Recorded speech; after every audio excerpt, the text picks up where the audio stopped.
Well, welcome everybody. This is our third instructional session. We still have one session that is um, more of just a consulting Q&A, and we can talk about that at the end. But today is going to be fairly heavy because we are talking to you about some pretty important things. If you'll notice the title that you got on your agenda, it's The Journey from Mission to Fundraising. So we're talking about values and mission. And then we're going to talk about identifying constituents and then how to use volunteers. And we're talking about fundraising. We're talking about boards, and we're going to get through as much of it as we can for you today because we think it's going to be helpful. But we always want to start off by happy to answer any questions you had from last time. And also by kind of waking everybody up because it seems like we need it on a Friday afternoon. Everyone was so quiet. By sharing what you were able to discover on your reflection from last session. Remember, those are always our icebreakers. So, what did you learn about either, how your organization that you're assigned to values capacity, or maybe some ways. One of the questions you had was 3 ways that you can help your organization evaluate its capacity using the toolkit that we talked, the assessment toolkit.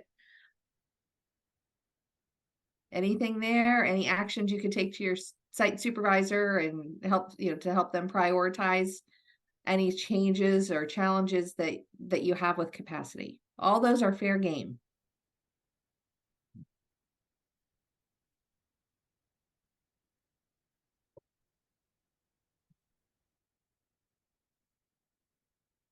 I'll just go on mute while y'all come up with your answers.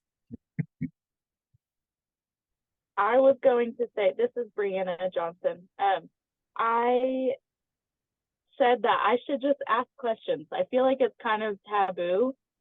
Can you guys hear me? Yes. Okay. I was going to say, it feels taboo to ask my boss.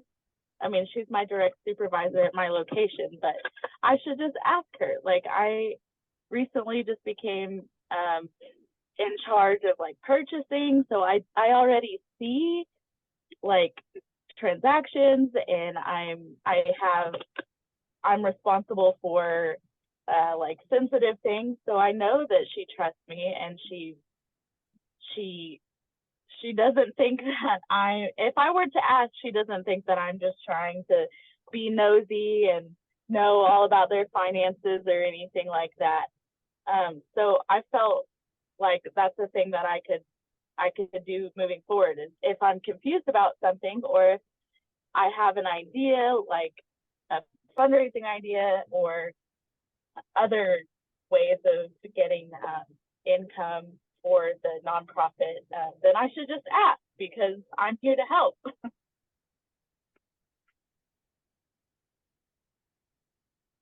Absolutely. The first thing about capacity, when we're thinking about capacity of our organizations, we have to be comfortable with asking questions. We have to be able to understand it's a snapshot of where you are today. It doesn't mean you could get better tomorrow or even worse tomorrow, hopefully not. But it's something that we have to think about as just a continual learning process. And if we can kind of remove that fear, whether it's from the side where you're actually asking, or the person who's being evaluated, or if we can remove that, we're going to learn a lot more, and we're going to move our organizations along. So what else did somebody come up with?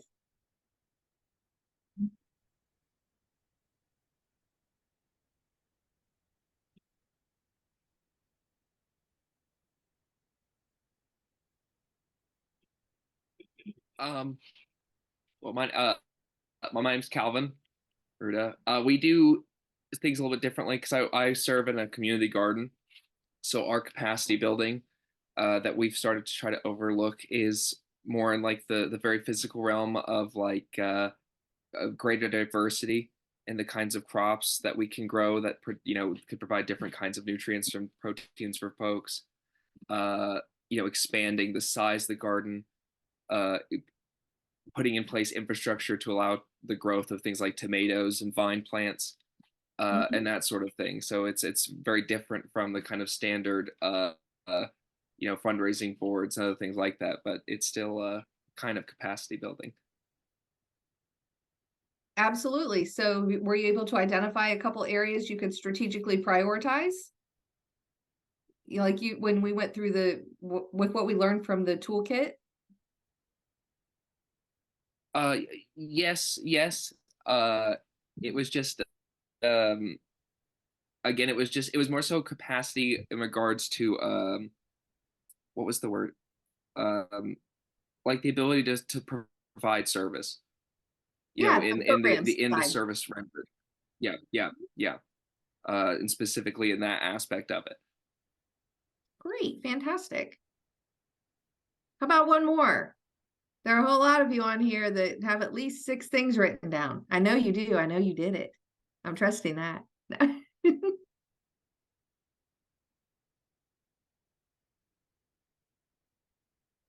Was anyone at your organization surprised to like see the toolkit? Was it the first time they'd seen something like that?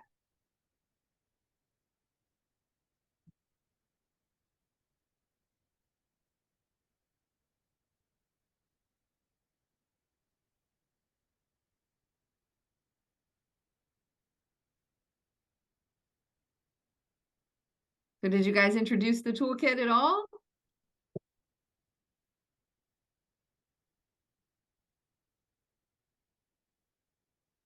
I'm sorry, nobody's really picking up. I'll go again. Um, yeah, when I looked at it with my supervisor and my coworkers, who are all, we have 1, 2, 3, I think it was 3 total of us that were AmeriCorps members that also work at the same nonprofit. It was definitely the first time we had seen anything like that. And it was a little difficult to get through, just because I don't think, well, me personally, I have never thought about those things. This is my first time working at a nonprofit, but I don't think even my site supervisor has ever sat down and really thought about those questions and those tools. So, I mean, even though it was a challenge, I think we were all under the impression that it can help us. Oh, that's great. Thank you for sharing. Because if you're at organizations where you haven't seen it before, this is the place that you can share that, this is, we have our rules to stay with one another. It's not unusual for organizations to have not seen some of these questions. I work with a lot of them. I work with over 100 organizations every year. And there are quite a few that organizational assessment is brand new. Ricky, did you have something? No, I was just reading. Okay. That's what you get for being active and leaning into the screen. You get called on. Sorry. Well, and I would add in that I've had a conversation with several of your supervisors, and a lot of them were surprised at the toolkit, or they kind of needed some time to look at it. They need to be able to think about it. And if you're hearing that, let me know. I'm happy to talk with them. I'm trying to reach out and talk with the ones where I know there's questions. But I mean, it is a new tool for us, so it takes some thinking. Right. And the main thing, as you're bringing this up, the main tip that I will give you is to remember the psychological part of it, right? We all hope we're doing our best. And we all, even if we think and know we're doing our best, sometimes when we're evaluated, it can bring some stress and tension, right? That happens a lot. It's magnified in the nonprofit space because we're operating under such scarcity that most executive directors or the site managers you're working with are going to know that there are some gaps, right? And they're just doing the best they can to keep serving people. And so we have to be really cautious when we come in with organizational assessment, that it's a place that, everybody can feel safe. We're all in this together. We're just trying to kind of help move us to the next step. And that's incredibly important as we do this. Otherwise, it can feel like, great, we've been assigned somebody and now they're going to tell us all the things that we're doing wrong, like we don't know. Right? You ever seen movies where like, oh, thanks, like I didn't know that, right? They pull it off, and sometimes they break the fourth wall and look out at the audience like, duh. Yeah, I think that is often what some of our executive directors feel. I was working with a group of 50 nonprofits here in Richmond and doing this organizational assessment thing just about 2 months ago. And a lot of the people in the room were like, I'm glad we have time to think about it so we can write, like prioritize the areas we want to improve upon.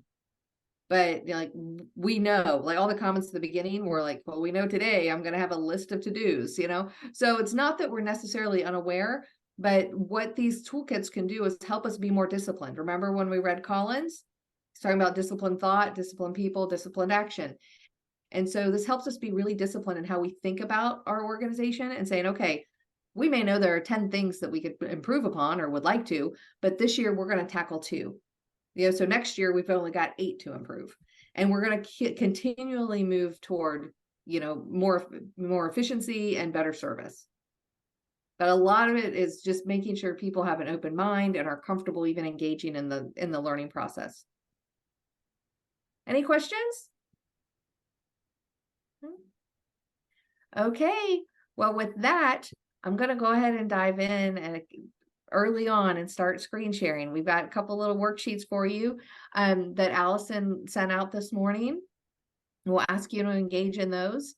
So we want to have your vision, your values, vision and mission one, and your constituent worksheet. Both of those handy between now and our break.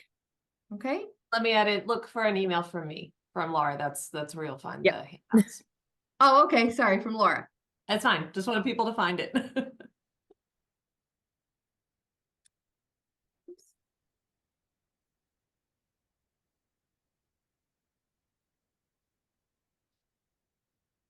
And you should hopefully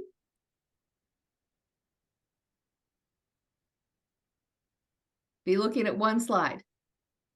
Yep. Very good. Making sure we got that right.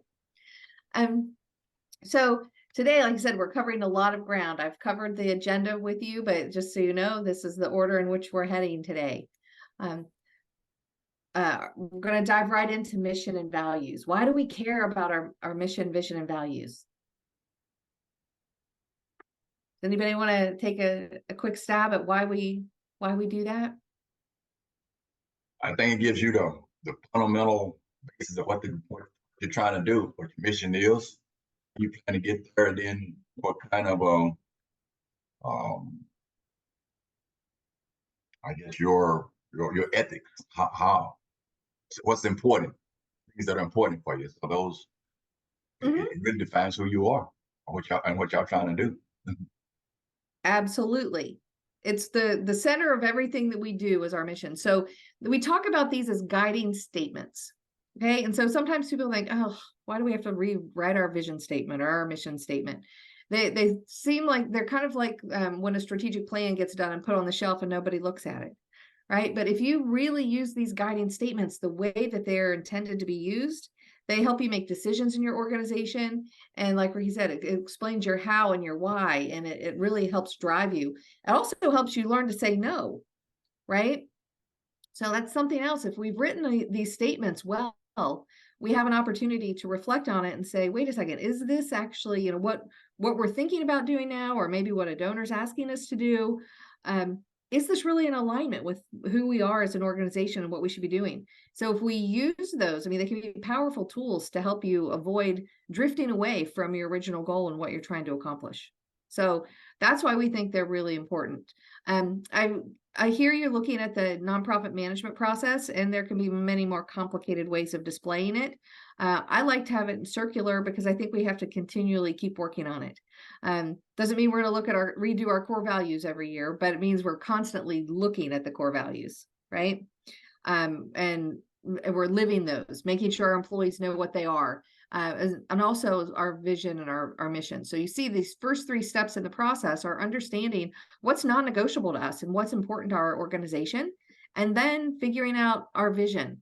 So we'll talk specifically about those 2. Once we have those 3 things done, then we can move into strategic planning. Then we start thinking about the policies to support what we want to do and how we're going to execute the action plans we write. And then we evaluate at the end, right?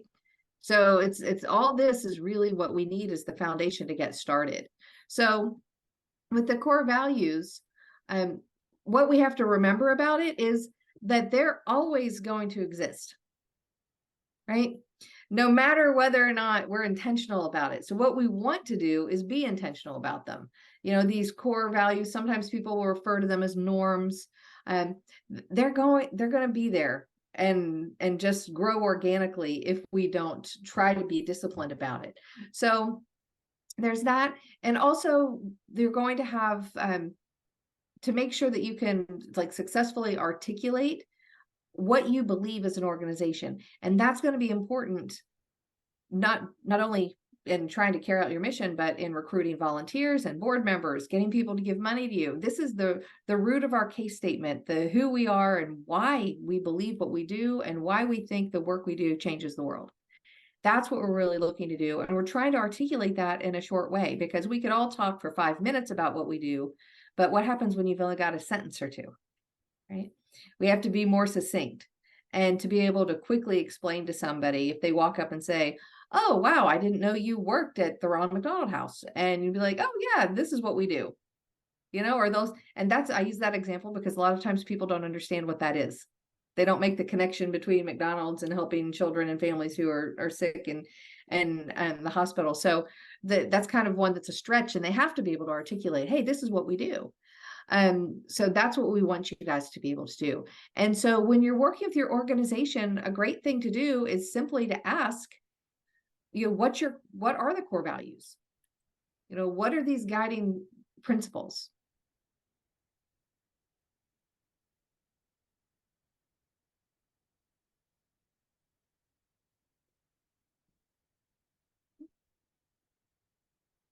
Can you think of them? Have any of you seen like core values like in the office and, you know, and at the site you're working with now? I'm not seeing anybody agreeing here. I'll just say, like, not for me, we don't have an office space, but we kind of have a little, it's a big metal sign that's out front of the garden that Yeah. both is used as kind of a rules sheet for those who are interacting with the site, but also kind of illustrates like what we're trying to do. It's about like, this community garden is for everyone. Please, treat it respectfully. And just kind of the basic things. That's both as kind of it's obviously not like a contract, but it's kind of just an open-ended thing between the constituents who are using the site and the site supervisors and ourselves that are helping to kind of run the service site. Absolutely. What I'm looking for here is, are they visible? Do you see them? It sounds like they are if you've got a big sign up front. Because you know what? Sometimes people say, well, we have some core values because I think I read them in my employee handbook when they hired me. Or they'll say, oh yeah, we have those things and they're on the side of the fridge in our break room. Okay. Well, if they're only on the fridge in the break room, and who knows, they may not have been updated since 1985, right? So we have to make sure that if we have these things, we use these tools, that they need to be updated so they can be powerful. Otherwise, they do fall into that waste of time. And that's not what we want. We don't want anybody wasting time at nonprofits, but instead we want to give you tools that can be helpful, right? So that's why we want to like put our values and on display, be very clear about them, because that helps donors and volunteers self-select whether or not they want to be involved with us, right? Because if somebody comes to an event, say your organization has an event and there are 10 new people there, you hope to get to all 10 of them, but maybe not. And you have to at least make sure that they have left that event understanding this is who they are, this is what this organization stands for, and they're either going to love it or not. And that's fine. We can't make everybody love what we do. We can be persuasive and show our impact, but also show the values, because there are a lot of organizations teach children to read, right? You've got a lot of literacy going on out there, but there are different ways of doing it. That's the distinctiveness of your organization. So your values are part of that, saying this is why we are investing in literacy in the Panhandle. This is what we do, right? You have to explain and set yourself apart. And the best way to do that is with your values. Okay. So let's see. I wanted to give you an example of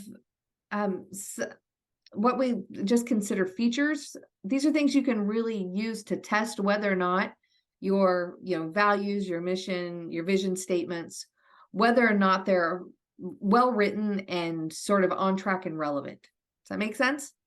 In each of these statements, even though they have three different purposes, which we just talked about, the values explaining who you are and what you believe. We'll get into the other two in a second. All three of them, you want them to distill purpose.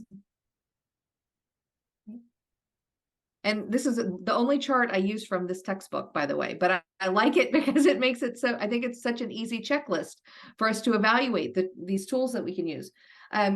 We want them to explain an outcome or a benefit, right? So the values wouldn't do that necessarily, but explaining what the organization hopes to accomplish, that's really great for your vision statement, right?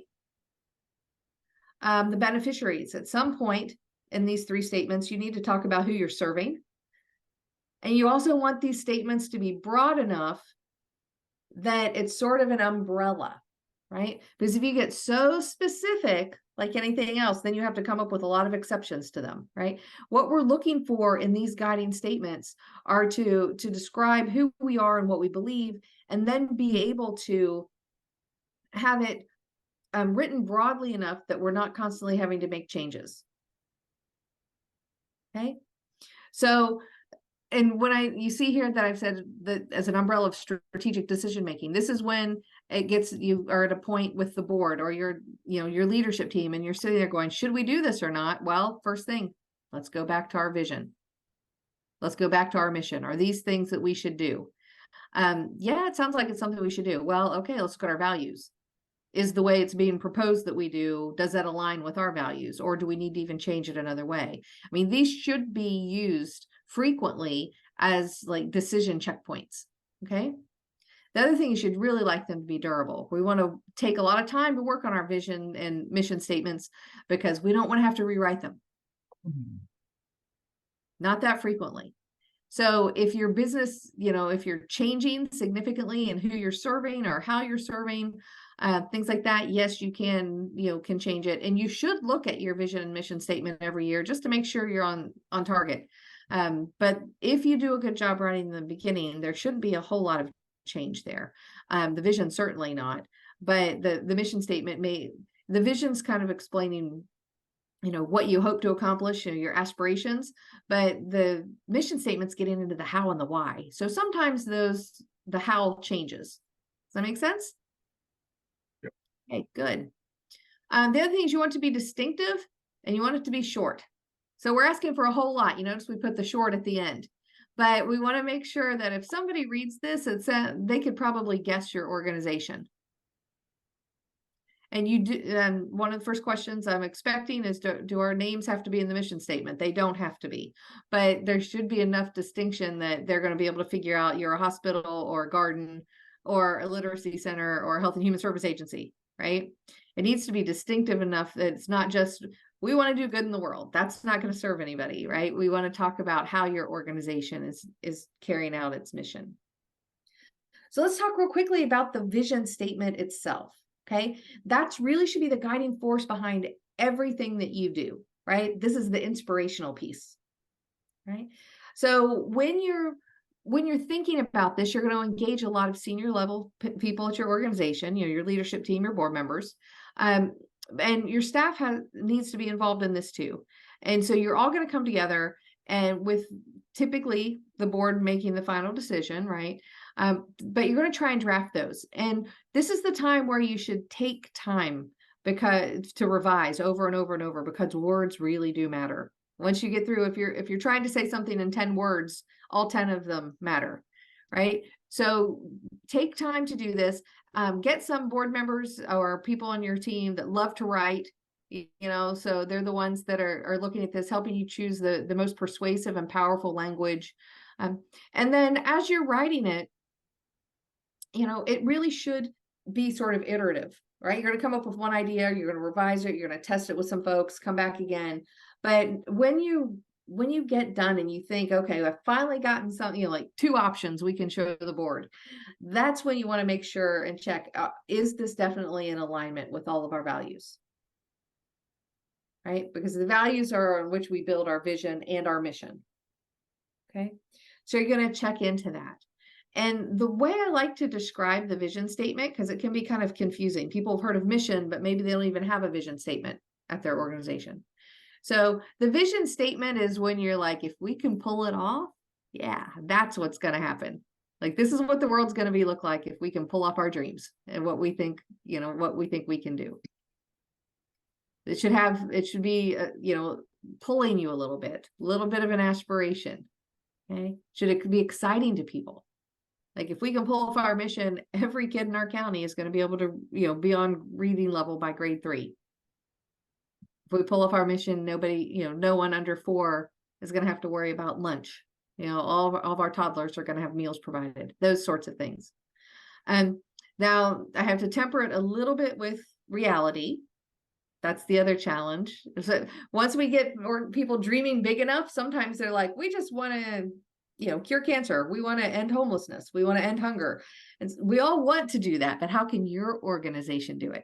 So it has to be, pulled back within the scope of what you can do in your community and where. So that's kind of a fine line between stretching people to really get them to dream. And this is a fun thing to do with board members, to get them to become more engaged and excited about your organization. But then sort of temper it and be like, okay, we're not going to end hunger in Texas, but maybe we can end hunger in, this zip code, or we can end hunger in this county. And then once you get there, great, go beyond. You can always redo the vision if you hit it, but it has to be grounded in a little bit of reality. Now, on the other hand, the mission statement, that one, we want you to review it, because that can change over the life cycle of the organization. As you grow, as you serve more people, or add new programs, or maybe change how you're serving people. That is how it should change. But your statement should explain both why your organization exists and how you make a difference in the world. Circle that second bullet point if we're taking notes, right? That's the important one. It should be distinctive to you, and there are 2 pieces of it to make sure you get the why and the how. So this slide is really good to use if you're trying to evaluate your mission statement for your organization, or if you're looking to write one. So you want to have that purpose statement, and that's what tells, explains why your organization is even relevant. It's talking about what you do in the world. Okay. And a tip for writing that is to start with the infinitive verb, right? So where we say to increase, to prevent, organization ABC, is prevents this by. Okay. So you use it to help identify a problem. You're saying this is the problem we're addressing. Then there's a business statement that's the part that explains how you do it. So as a nonprofit business, how are you specifically contributing to that? Does that make sense? Got some people nodding and smiling. People are waking up a little bit. All right, good. So, the thing about once you get into your mission, that is the piece you're going to use the most.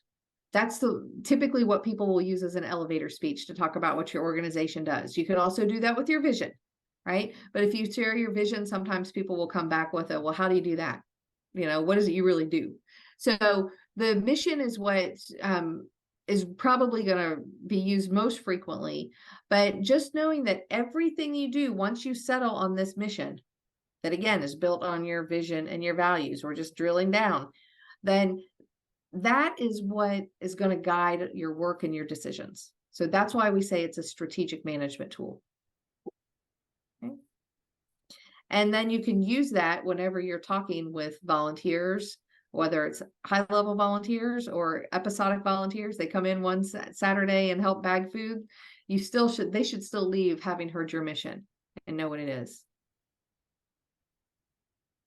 Okay, so you have a worksheet that you received today, and it's for you to actually go through the exercises of the things that I just talked about, where you can have the opportunity on the left-hand column to actually write down your current statements, and gives you a chance to go in the organization. And it wouldn't be unusual for some of them not to have all 3.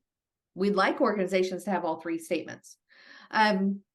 But if not, then that gives you an opportunity to try and help, craft some for the organization. It's great practice for you and a big help for them.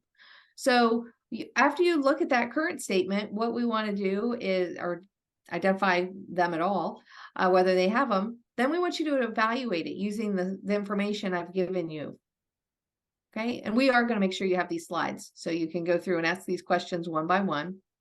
And then use that information to look at the statement. And you can, I think I've written it as write down the pros and cons, like what's good about it. Because if you have a mission statement, there's probably something pretty good that exists there, but it may be too long, or maybe it's not distinct enough. You can use the table that shows, what we're supposed to be shooting for with our guiding statements.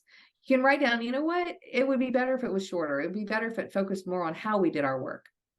Right. So you can make those types of comments. And if you found enough of those comments and you think it needs revised, you have an opportunity to actually practice revising one. Okay. Again, this is in your particular role, probably not the best idea to run into the executive director of your nonprofit and say, oh, I rewrote our vision statement last night. But this is an exercise for you working in post AmeriCorps, but also there, just be like, oh, wow, we had this session and we were learning about our vision statements and things. So I was just playing with it. I think our vision, our mission statement's really great, but notice we didn't have a vision statement. I don't know if you guys want to use one, but here's one I drafted, right? It's a conversation starter. And your supervisor can either say that's wonderful, or they'll just say, oh, thanks. And then you won't talk about it again. Hopefully it won't go beyond that. But this is a chance for you to learn, because any nonprofit you're going to be in, you'll use them. So what questions do you have about that before we dive in? Well, see if I can pull out and stop sharing my screen for a second and see people again. Tia had a question in the chat about changing a mission statement. Okay, let me see. Yeah, absolutely.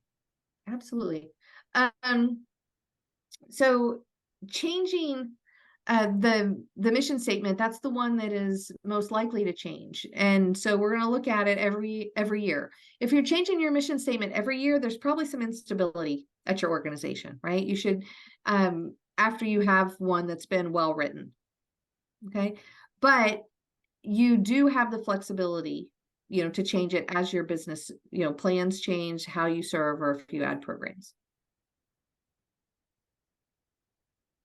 And I would just say too, you guys are all in such different places. Some people are at established organizations that have been around for a long time, that there might be some real resistance to changing a mission statement. Some of you are places where it's a nonprofit that is the heart and soul of the sole founder, and they're going to feel personal about what you think you bring. But if nothing else, let this be a great exercise for you to evaluate and think through. And then if you want to talk to us before you take it to a supervisor, talk to your supervisor before it goes to the CEO, get that feedback up about your feedback as you bring it forward. But it's great to be thinking through all these things.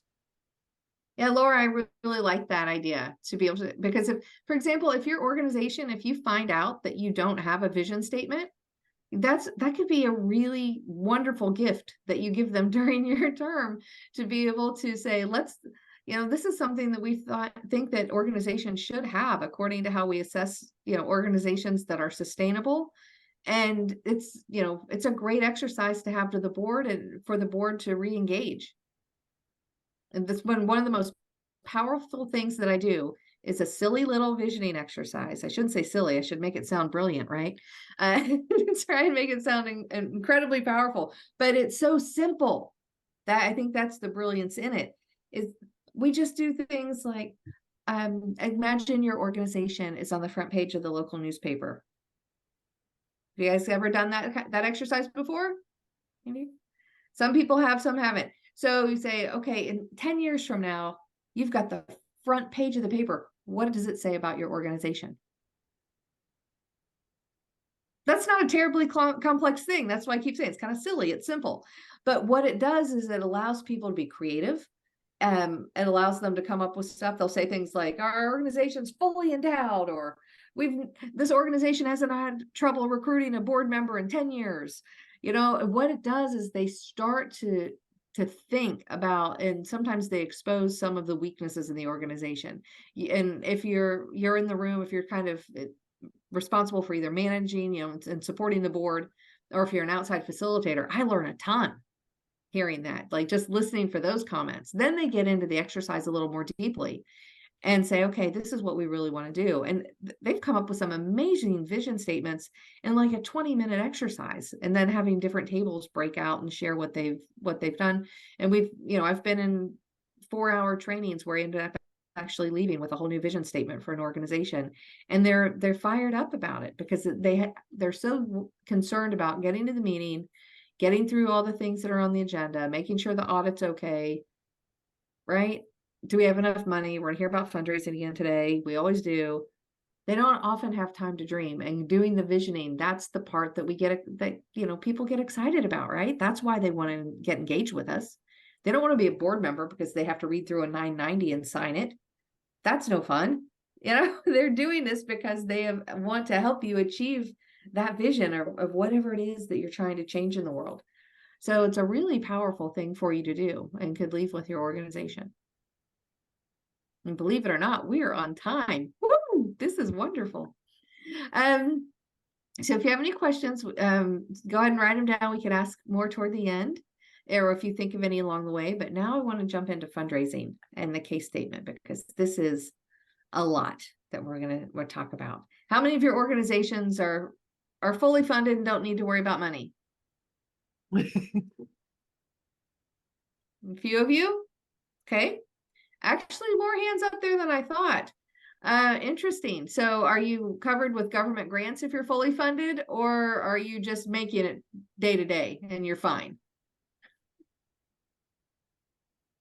Hello, Dr. Seaworth. My name is Christian. I'm serving with the City of Dalhart, a municipal government. Okay, so that makes sense to me.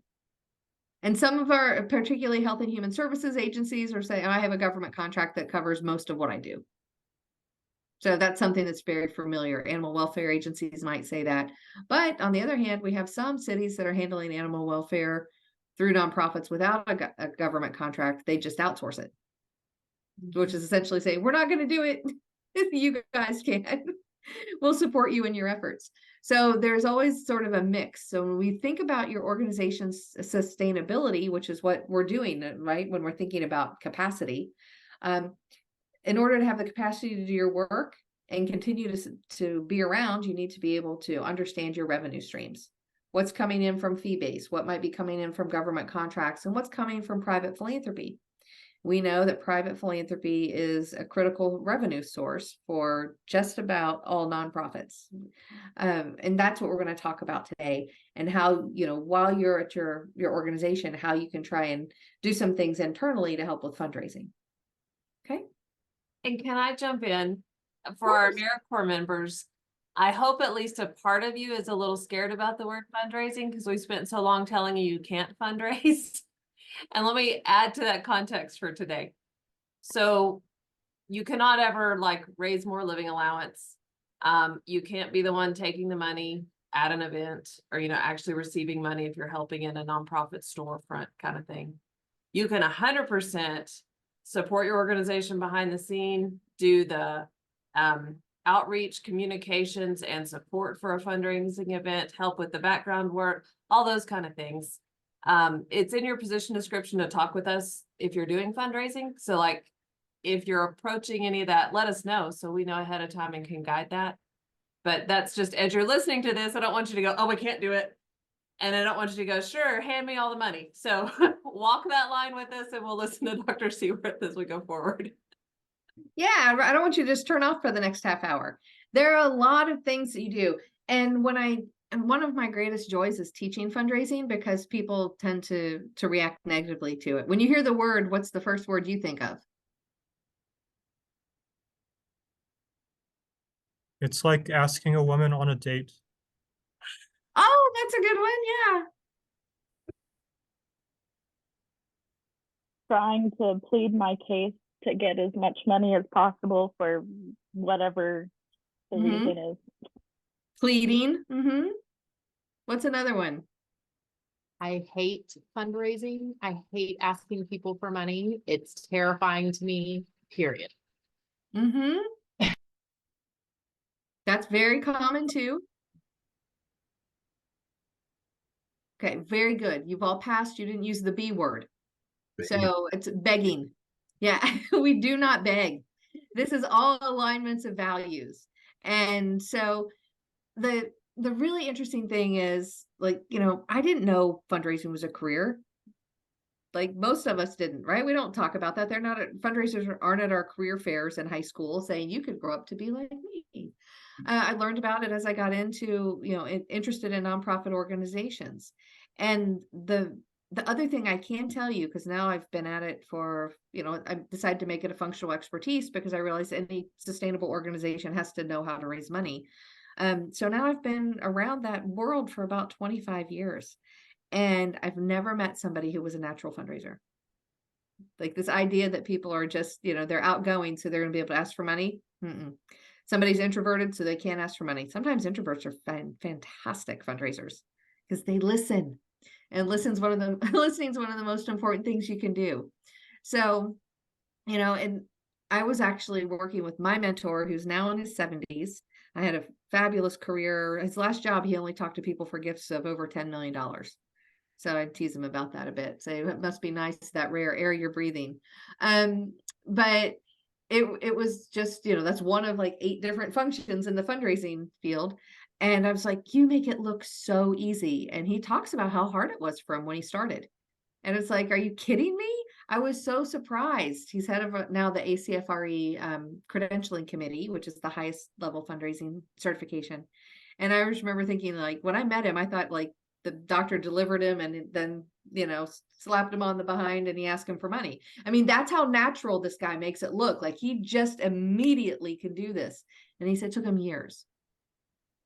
So I tell you that story to say you can learn this.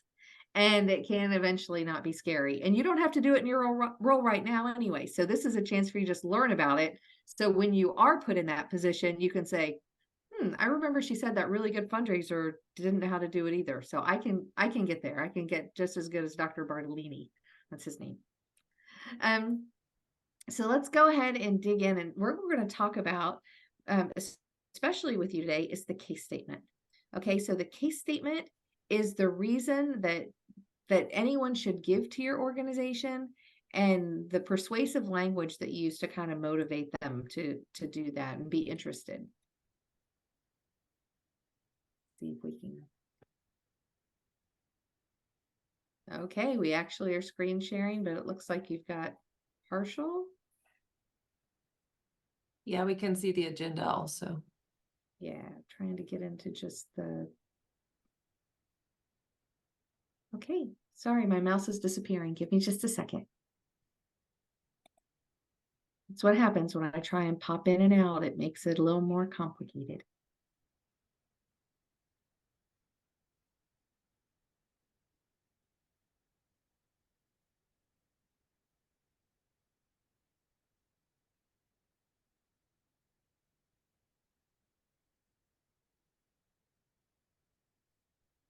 Now you should just see the screen, but you still see it on the side. Yep.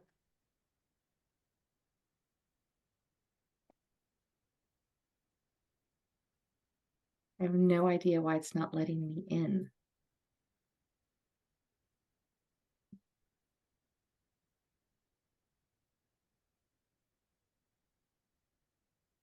Okay, you should see one screen now. Are we good? Yep. Good. Awesome, thank you. So when we're thinking about what fundraising should be going on at organizations, we have to think about the fact it needs to be organized, right? We need money. We have a lot of well-intentioned people, but there's no way that we can do this without it having a structure. And that's really what the development officer is doing. There can be lots of different titles, maybe chief advancement officer, chief development officer. But within that, I wanted to give you an idea of what they're responsible for. Okay, so as you read through the screen here, you know, they're responsible for managing all these, you know, efforts to try and generate revenue. But they're also having to train other people who don't understand fundraising. Part of what a fundraiser does is serve as an educator to help sometimes their executive director, other people on the staff, our volunteers, our board members understand what fundraising is. So they don't talk about the B word. Instead, we have to go beg for money again. No, not at all. You want people in your organization to have a culture of philanthropy where they say, what we do is we identify people who really care deeply about what we do, and we invite them to be a part of us and to help us grow and help serve more people. Sounds a lot different than, oh, we have to go beg, right? So we have to be able to help people understand that we're coming at this from a values perspective. What we're doing is important. And we believe that our values state that what we do is important. We've demonstrated we're a relevant organization. Our community needs the work we do. And so we're just asking people who also care about that particular topic to join in with us. Okay. Because if you only want to give to animal welfare, no matter what I do, you're not going to get to literacy. Right. So that's not what we're trying to do. The whole development process isn't trying to take anybody you meet and get money from them. The whole process is trying to find people who have shared values. And that's what we actually talk about philanthropy as an exchange of values, not an exchange of money. Right? There certainly is money on the donor's part, but the reason they're giving and wanting to contribute is because they care so deeply about what you do. And what we have to be able to do is explain that. Right. So the development officer's job is to have a great case statement, but also to make sure everybody else in the organization is understanding that culture of philanthropy. Because every single person, from the first person they meet pulling into the garden to the last person on the way out, Calvin, using your example, anybody they engage with that leaves an impression upon them, right? So if I like to use the example of walking into a museum or a private school, and one of the first people you see is who? The security guards these days, right? So do you want a friendly security guard? If you're a school that relies on admission and tuition, when people come into the guard gate, do you want somebody that's like reading and barely looking up and grunting at them as they walk through? Or do you want somebody that's saying, oh, hey, welcome. Are you here for a tour? We're so glad you're here today. Let me get you your pass and show you where to park.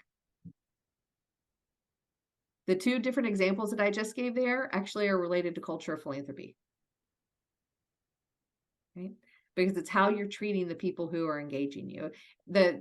As soon as they pulled into the guard gate, the security guards set the tone for what that organization values and how they treat people. So it's everybody. That's not the head of school. It's everybody you meet. And so that's why we have to help people allow them to understand fundraising isn't a scary word, and that they can have a lot of different, everybody has a role, and there are different ways that we can actually promote our values, raise awareness about what we do, and start creating an environment in which people want to give, and they actually are asking how they can help. Right? So in addition to that, because that's a lot of it, the development officer is going to have their own budget, right? They're going to have to understand budgeting, to be able to work with the CFO. They have to do that. They're going to have to be able to demonstrate their progress. A lot of metrics involved, measuring how much money you're raising every year. Not just did we raise enough to pay our bills, but do we raise more than last year? And then there are about 50 deeper than that we ask, right? We look at our donor retention. How many people did we, came back and gave to us again this year? How many people increased their gift? How many people decreased or dropped off?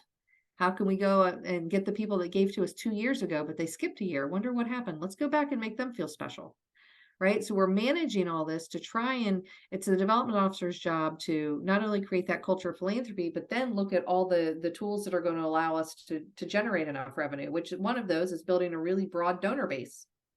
So that means creating a culture of philanthropy that allows everybody to participate. It has to be inclusive.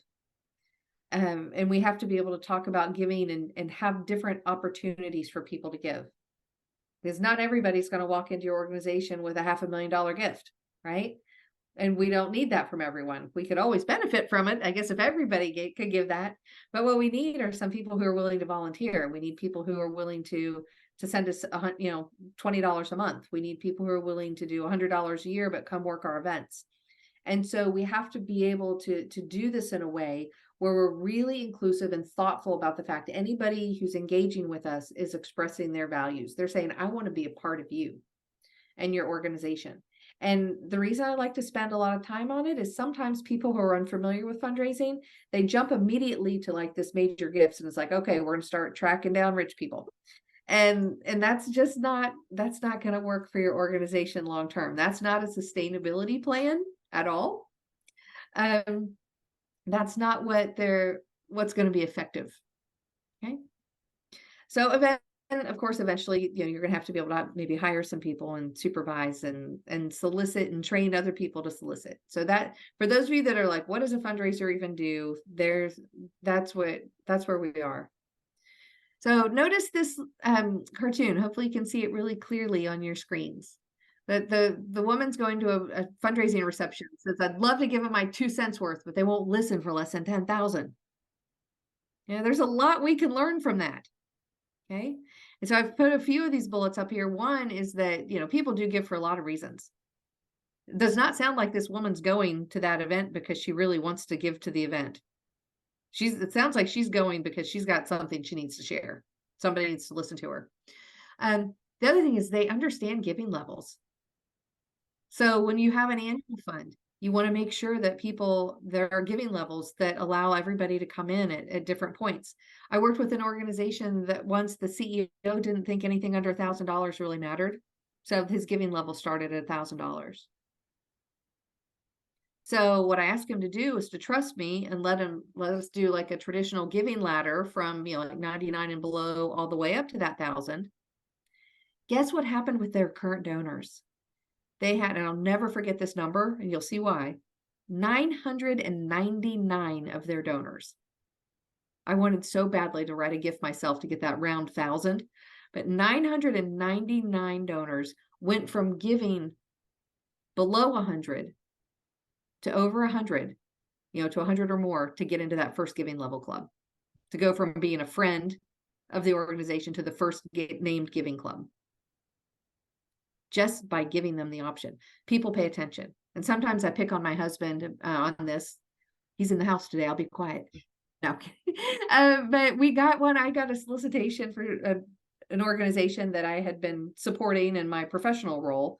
But we weren't really connected to it. I was just giving them board governance advice. And it's like, well, yeah, we should give them something. And I said, I think probably 100's fine. And he's like, I don't want to be a prairie chicken. And I laughed so hard because I never thought he had ever paid attention. It was a wilderness organization. And so they started with prairie chicken, then you worked your way up to like eagle, and he's like, I don't want to be a prairie chicken. I'll give him 250. I want to be listed as something stronger than that. And so we joked about it because I said, that was so good for me to see, somebody who sees the inner workings of fundraising all the time, but he still looked and it stood out to him. And I'm like, have you ever really paid attention to names before? And he's like, not till they said I was a prairie chicken. So people do pay attention to that. So you think about, the levels and how they expect to, be treated or have access to people at your organization based on what they're giving. Now, does that mean we want to only pay attention to the people who give at the high end? Absolutely not. One of the very most meaningful gifts that I've gotten in my career is a mom came into a school. Her child was there on full scholarship. For financial need, but she brought in $2.12 every month because that's what she could budget. She budgeted that much, and that's what she would come by and hand it to us. And she never missed. And every time she came in, we thanked her, and that was a meaningful gift for her. So that's what we're trying to get to arrive at, is helping people engage in your organization because they love it, right? And then being able to give at whatever way is meaningful, So the other thing that this cartoon does, and I kind of hate to admit it, is events have a place in the world. Events, if you've ever done one, they're very hard. They're labor intensive. There's always something goes wrong, or even if it's beautiful, then you find out the board chair's wife didn't like the napkins, and it's like, oh my goodness, we just raised all this money. Who cares what the napkins look like? For me, that's not fun. I know some of my colleagues love events. But this cartoon's telling us that, yeah, there are places for events. And guess what? If you're trying to raise awareness, that's a really good thing to do, is to be able to have an event that is accessible so people who have never been to your organization can learn about it. Okay, notice the key there, accessible. When you do events, you need to figure out, are we doing this to build awareness? Are we soliciting people? Are we, trying to raise money as the top goal? Or are we trying to cultivate people? Are we trying to thank people? Right. So if you're trying to raise awareness and cultivate people, you want to do something that's really accessible. So just before I got on this call, I was with an organization I'm helping with their strategy, and they're doing a bunko luncheon for their volunteers. They wanted to do something to thank their volunteers, but they didn't want to just say thank you and come and have muffins in the morning. And they heard that a lot of them like to get together and play bunko. So they did that, but they said, bring more people to come with you. So they invited, used that as a really accessible thing. Nobody's going to say, well, I can't go play bunko because I can't afford the dress, or, I don't have to go buy it or rent a tux or get a dress or go to some fancy off-putting event. This is comfortable. And it's something that their volunteers dreamed up. So that's why we think it's going to be really effective for them. Make sense? Okay. So this one, we're not going to spend a lot of time on. You can read through it, but we have studied why people give. And this is donor motivations, and it's called the 7 Faces of Philanthropy, like FACES, faces. And it's saying these are different reasons that people give. And you'll notice that the majority of the reason that people give, well, not majority, but the most of them here, 26% are saying they're doing it just because it's the right thing to do. They're considered communitarians. They just want to do something good in the world that makes sense. They don't want to throw their money away. And then there are quite a few people who will do this based on some sort of religious belief, and they consider themselves devout donors. And I bring that up because it's particularly stronger in rural areas. The devout donors will do that. They like to give anonymously sometimes because the giving's between them and the Lord. That's a comment I've heard a lot working with faith-based organizations. So it's something for you to be aware of, that those are motivating factors for why people give. Okay. And now I want to jump in and make sure we understand where fundraising comes in the whole process. Right? Because if you're at an organization, they need to have their strategic plan and know where they're going. They need to know how much money it's going to take to carry out that plan. Then you get to the development plan. And that's when your development officer is working with the rest of the leadership team to figure out how much money you need to raise and how you're going to do it. And it may seem like we're jumping way back to the beginning of Collins, right? We're thinking about strategy and stuff. But the reason is so many nonprofits put this backwards. They get this out of order, and it makes it really hard. So a donor comes by and says, I'll give you $50,000 to start a new program. And everyone's like, yes, we've been wanting to do this so long. We'll do it. And at the end of the year, they're like, oh, but we only have 7,000. We can't afford to do it again next year. Right? So we always want to put the strategy first. So even if a donor comes to you and they're super excited about it, you can respond very positively and you say, that is terrific. Let us go back and talk about how this could work. And then you could go back to that donor and say, that is really amazing. It looks like this program, to start it and run it for 3 years, is actually going to cost, $65,000. And we are so grateful that you're willing to give us the first 50, but we also need to raise this other 15 to make sure that we can keep it going. And we know now that it's going to cost, $20,000 a year to run every year in the future. So we're going to have to come up with a plan to raise the money for that. That gives the donor a different perception than you taking their money, not running it the next year. Right? Because nobody wants that to happen. So you want to, no matter if the money comes in, before where it really should, we have to sort of back up in the process and build it in. Does it make sense? First of all, sometimes the donor's asking you to do something that's just ludicrous and outside of your mission. And sometimes we have to say, you know what, that's really not within our mission, the scope of the mission. The board can't accept that gift, but we do know a couple organizations that do that kind of work and would love to connect you. Now, see, I just taught you all about fundraising, to say no to money and give it away. You weren't expecting that, were you? What happens is that when that does occasionally come up, it actually builds trust with the donor, and they often come back and try and fund something that you really need to have funded, and it's within the scope of your current work. Okay, but very important not to let the funding drive what you're doing at the organization. So here's just a list of our process. And, again, you'll have these slides so you can just check it off if you're thinking about it at your organization. but you're going to go through the strategic planning process. You're gonna see if you're even ready to try and go out and raise money, which for operating, we all are ready to do that. This is more the idea of a campaign if you need to have readiness. You have to understand what they've done with fundraising in the past and then how you're going to move forward. And the big thing then is to understand specifically what you're raising money for. You'd be surprised how many organizations, they just set their budget as like, oh, well, let's raise 10% more than last year. Well, why? What was the rationale? What were you raising money for last year? Well, we just use it for everything. No, we have to be a little more specific about that. So you have to have a specific fundraising goal for each. And if you work through and you're closely working with the CFO, and you can say, okay, this is how much money we need next year. Maybe we need to raise $750,000. Maybe we need to raise, $8 million, but depending on the size of organization you're in.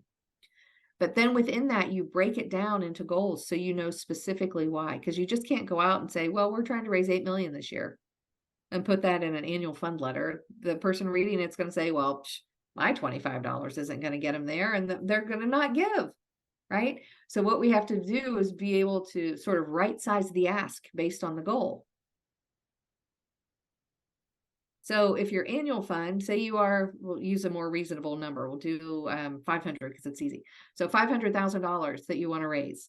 So you identify your constituents, and then you're going to be able to have a very specific message and to say, this is why we're raising 500. We're raising 500 because we need 250 for our programs.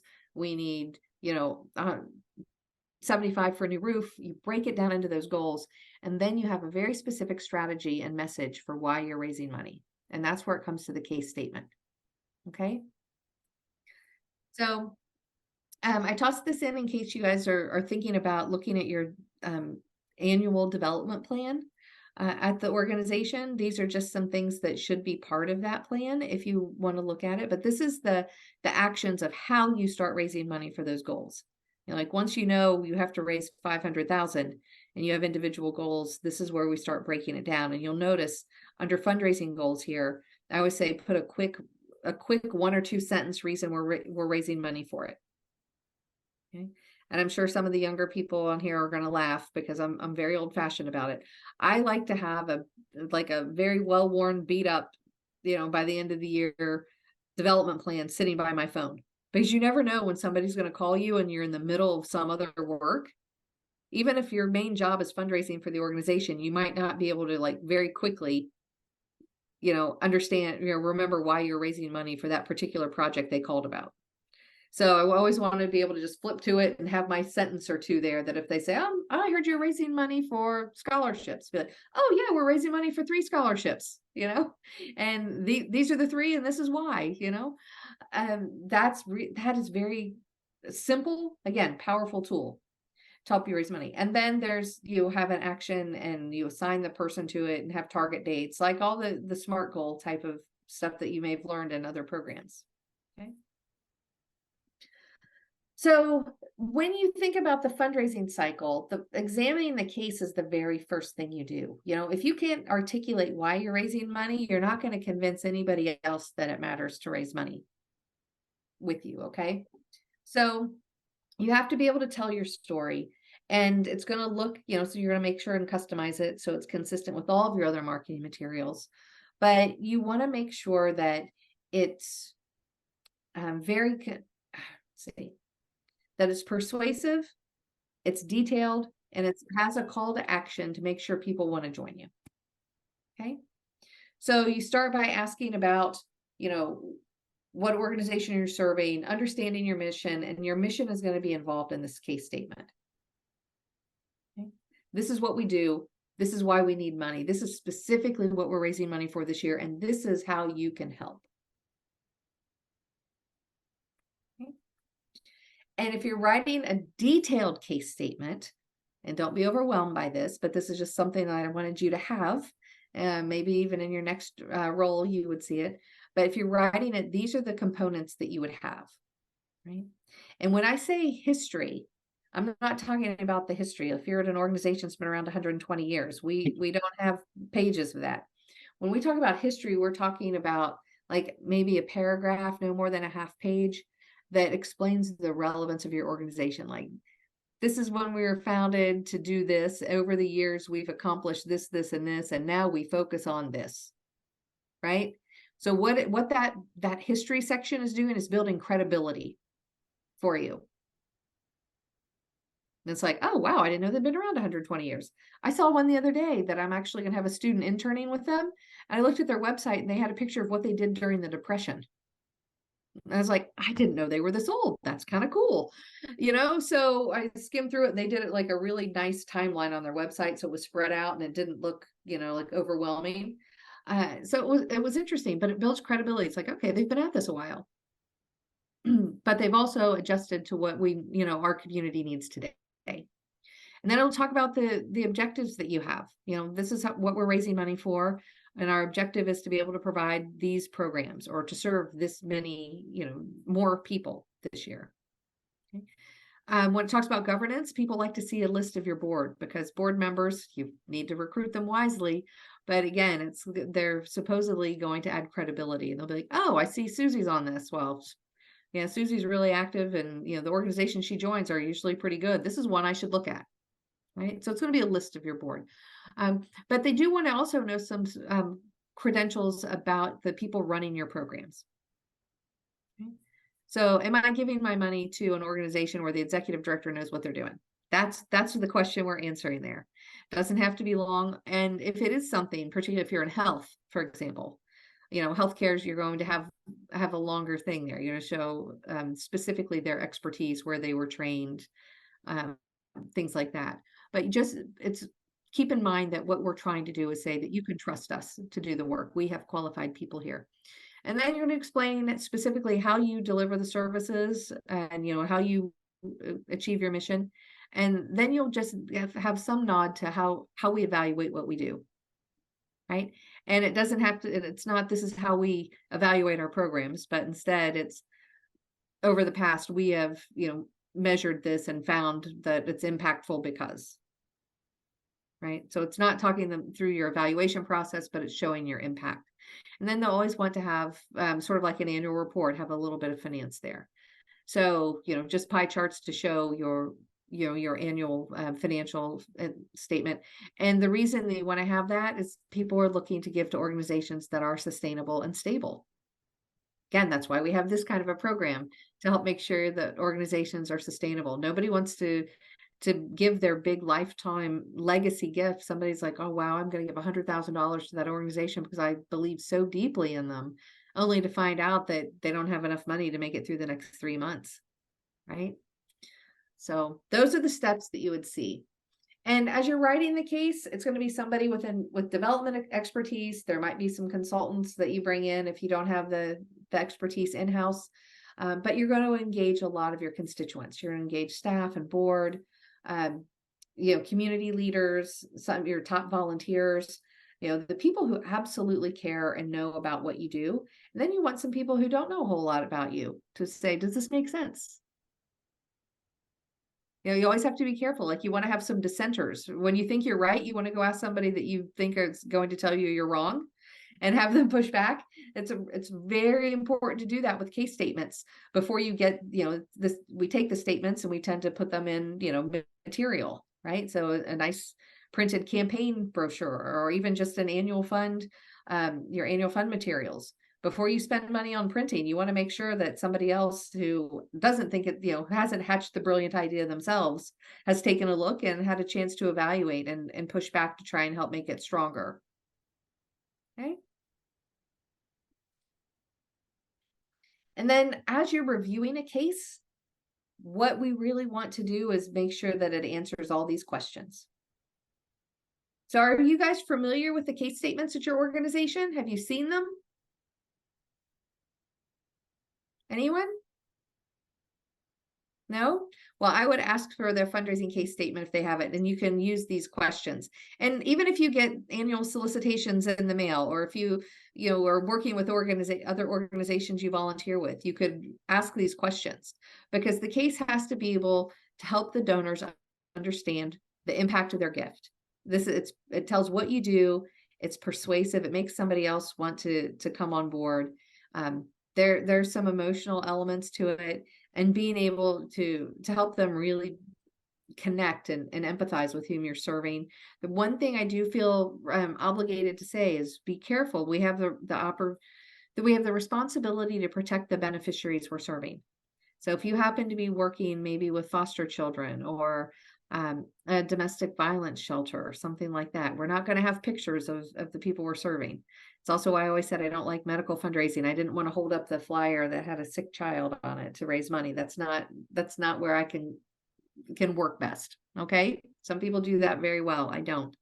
But there is, an ethical consideration around what images you're using. You always have to have permission to use them. But know that all the research shows that people like to see the outcomes. They're inspired by the outcomes.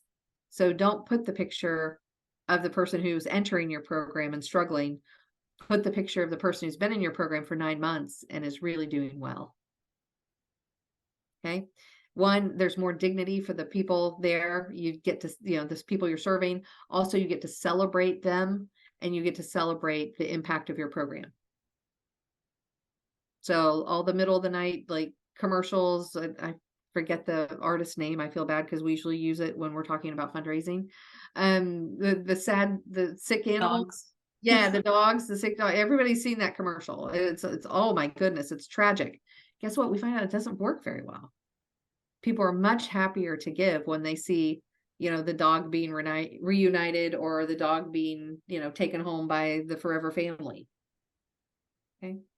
So that's what we want to think about in ours. So fundraising cycle, it can seem very complicated. I've actually seen one that has 17 steps and I'm like, really? So no, this is all you guys need to understand about fundraising. Okay? It's always going to revolve around the mission. And there are 4 steps. You're going to identify people that you want to invite to be a part of it. You're going to cultivate them. That means build a relationship. Help them understand more and more about your organization, give them opportunities to volunteer, attend events. This is allowing them to be part of your life, the organization's life. And then you solicit them. They either say yes, no, or, maybe, let me think about it. Then at that point, you steward them. So you're going to thank them and then you start that cycle again. Okay.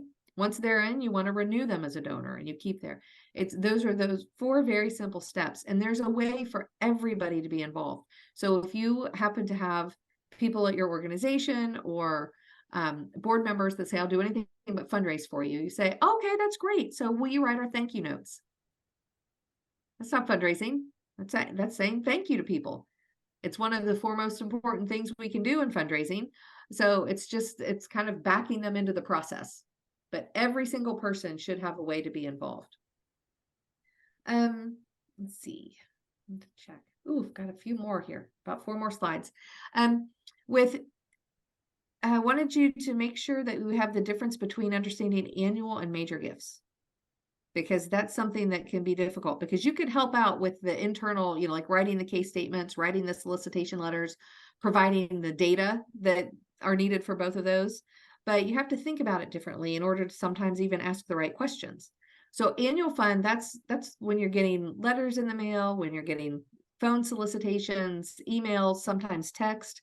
You're going to be asked multiple times a year. And I get frustrated.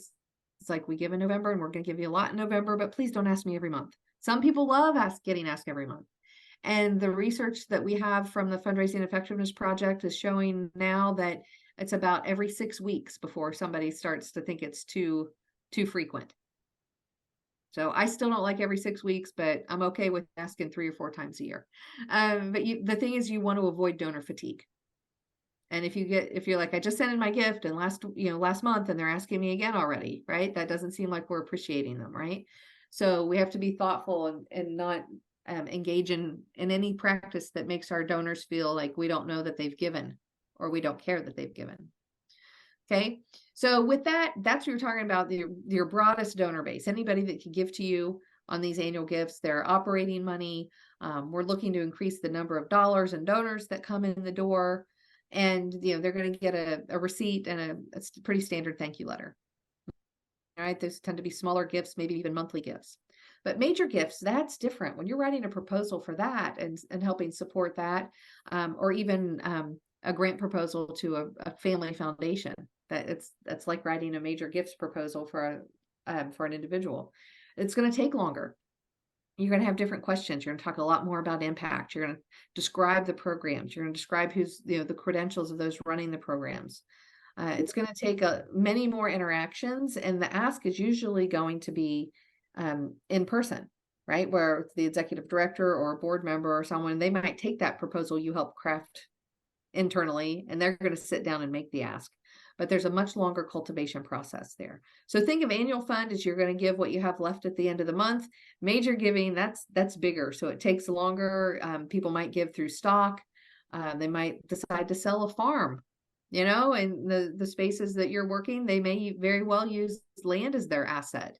And decide that they want to do something with real estate for a planned gift. There are all sorts of things that can happen, but it's not going to happen overnight, right? They're not going to write you a check for $200 and mail it in. So that's the difference between those two. And whenever you're looking and you've identified people that you think want to give to you, you're looking for two things. You're looking for affinity and capacity to give. So how can you do this without actually asking people for money? You can do this through prospect research. You can do this by looking at your donor data records and say, wait, I just saw that Mrs. Smith has given to us like 8 years in a row. Maybe you should invite Mrs. Smith to the lunch.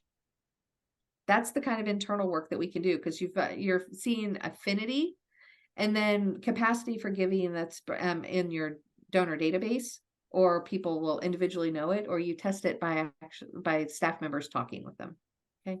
But those are the two things we want to know. And I gave you just, because I thought if this might be new to some of you, this is a very quick way to understand what cultivation is and how you take it from just a name of somebody that you've never met to a point where you can start having good conversations about their organization, right? And primarily here is you want to make them feel like, all of us like to feel special, right? Make them feel like there's a reason that your organization wants them to be involved. Okay. And that cultivation process is trying to get us to move from having somebody understand our organization, just be aware of who we are and what we do. We want to get them to really, rather than just name recognition, we want to get them to engagement somehow. Even, the first year it might be, oh yeah, they've got movie nights on Fridays, but the library, I'm going to go to those. Then you want to eventually get them engaged to a point where you could ask them to volunteer. We know that the majority, I think 56% of high net worth donors volunteer. Now, a lot of those are board members, but this idea that they are volunteering somehow. So we want to ask them for their time and their talent, ask them for advice, things like that. Then we move them to a point where it's okay to make an ask and ask them to give to us. This is ideally how the process works. And we want to get to a point where they've got such like emotional ownership, this intrinsic, connection with our organization, that they're going to give even if we forget to ask, right? They're going to come and be like, oh, I haven't got my annual fund letter this year. It's like, oh, well, the printer's 2 weeks behind, but that has happened to me before. And so, if somebody's like, I always write my check like September 1 and I don't have my solicitation yet. You want them driving it. That's going to, if you get to that point, the success is going to be them moving up the giving ladder and giving bigger gifts and inviting other people to give and trying to bring more volunteers and donors to your organization for you. And then the last piece that we talk about with fundraising is on the back end, which is the stewardship, thanking people. So I wanted to show you this research because I think it's so startling. The researcher asked a group of donors if the nonprofit contacted them personally to thank them for their gift, sent a prompt acknowledgement, and generally gave them an update of how their money was used or how successful the program was or not, would they continue to give? Look at these numbers. 93% said definitely, or probably. 84% said they'd probably even increase their gift. Okay. And 74%, so almost 75% of the people said that they would definitely, and they'd probably even give longer than they planned to. Like they may have thought it was a one-time gift, but they had such a good experience, they decided to continue giving. So that feels about right. I mean, they're a little higher, but we all want those things to happen when we give. Right? But look at this, that same group of donors, 94% of them said that the nonprofits they support never or hardly ever call them. without asking for another gift, and 98% say they never visit me in person without asking for money. So this shows us that we can, break down in the cultivation process and the stewardship process, because this is when they start feeling like you don't appreciate them. This is where we get this idea of, well, if you're a fundraiser, you're only going to talk to me about money. That's not what we want people to know. We want them to feel engaged and be aware of our organization and all of our programs, and continue to cultivate them, thank them and continue to update them before you ask for money again. Okay. And the reason I chose this graphic is because we get really busy as development officers, because we also get pulled into all sorts of other parts of the nonprofit. And sometimes we can go way too long, or longer than we intended to, without talking to a donor or updating them. But this data shows that we can't do that. We can't let 90 days, just because we're busy, we can't let it go three or 4 months before we reach out to a donor and say, oh, hey, by the way, we've got an event coming up. They're like, oh, okay, I gave money and now they called me to tell me they want me to give more money. Right. So it's really critical that we do this. And right now, I'm sure you guys have seen in the news that we have fewer donors. Donors are declining. I, again, don't want us to panic about that. We're still giving a tremendous amount of money in the United States, and people are voluntarily doing that, but it's fewer donors giving more. So now more than ever, this idea of retention, of stewarding people is important. If somebody gives, we want them to have a good experience, because if they do, they'll keep giving to your organization. And the more people we can retain, the more money we're going to have to use for our mission. Okay. And here's just a chart. It's an example of how you can make sure not to miss anyone. So you can just make one of these in a spreadsheet for you. This is a thing you never want anybody to see, right? Museums don't care. They people that have memberships, they'll just put it all out there. But if you're looking for private a stewardship chart for just an annual fund, this is what it would look like inside. So you could run a list of all the donors who gave you $500 between $500 and $9.99. And you then can make sure that, yes, they did all get phone calls, that they're all on the newsletter list, okay, that they are getting a stewardship report. So for this organization, you don't get a stewardship report until you give $500. So this is what the tool that you use internally to help make sure you don't miss anyone.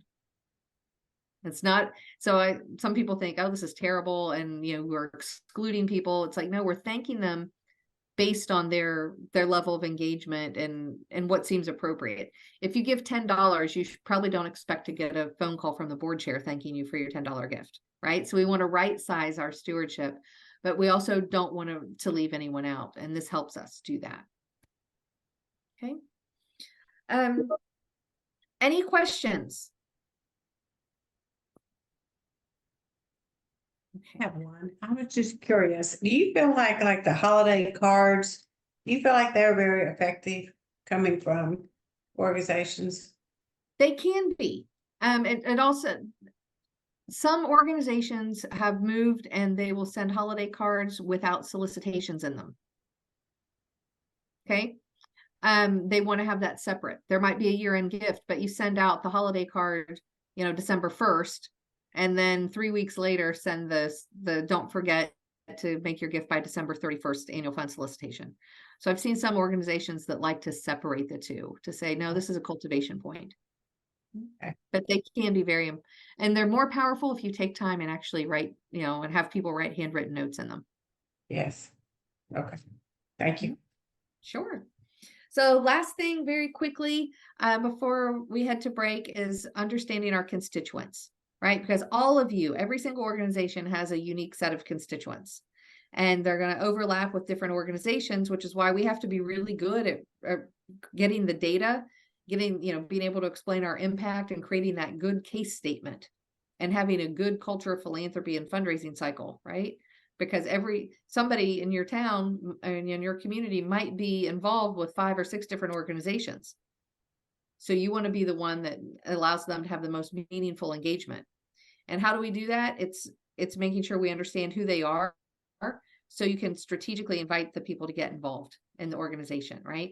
We want to make sure that we know how many donors we have. We want to know our retention rates. We want to know all of our revenue streams, like how much is coming from individuals versus maybe if you partner with a church, how many are coming from our church campaign? How many are coming from local corporations? We need to understand each of our constituents and why they give, so we can take that really strong case statement that we write and then share the message with them in a way that resonates with them and encourages them to continue giving.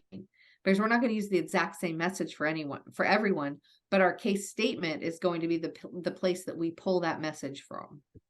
Okay. And so this is, I've given you a sheet, and we left it in Word document, so you could just go in and type it in if you want. And you could also just draw it on a board and do this exercise with your board members or your senior leadership team. But what we want you to do is identify your constituents. So the way this works, the people who are closest, you see the small circle, those are the closest to your organization. So who do you think those might be?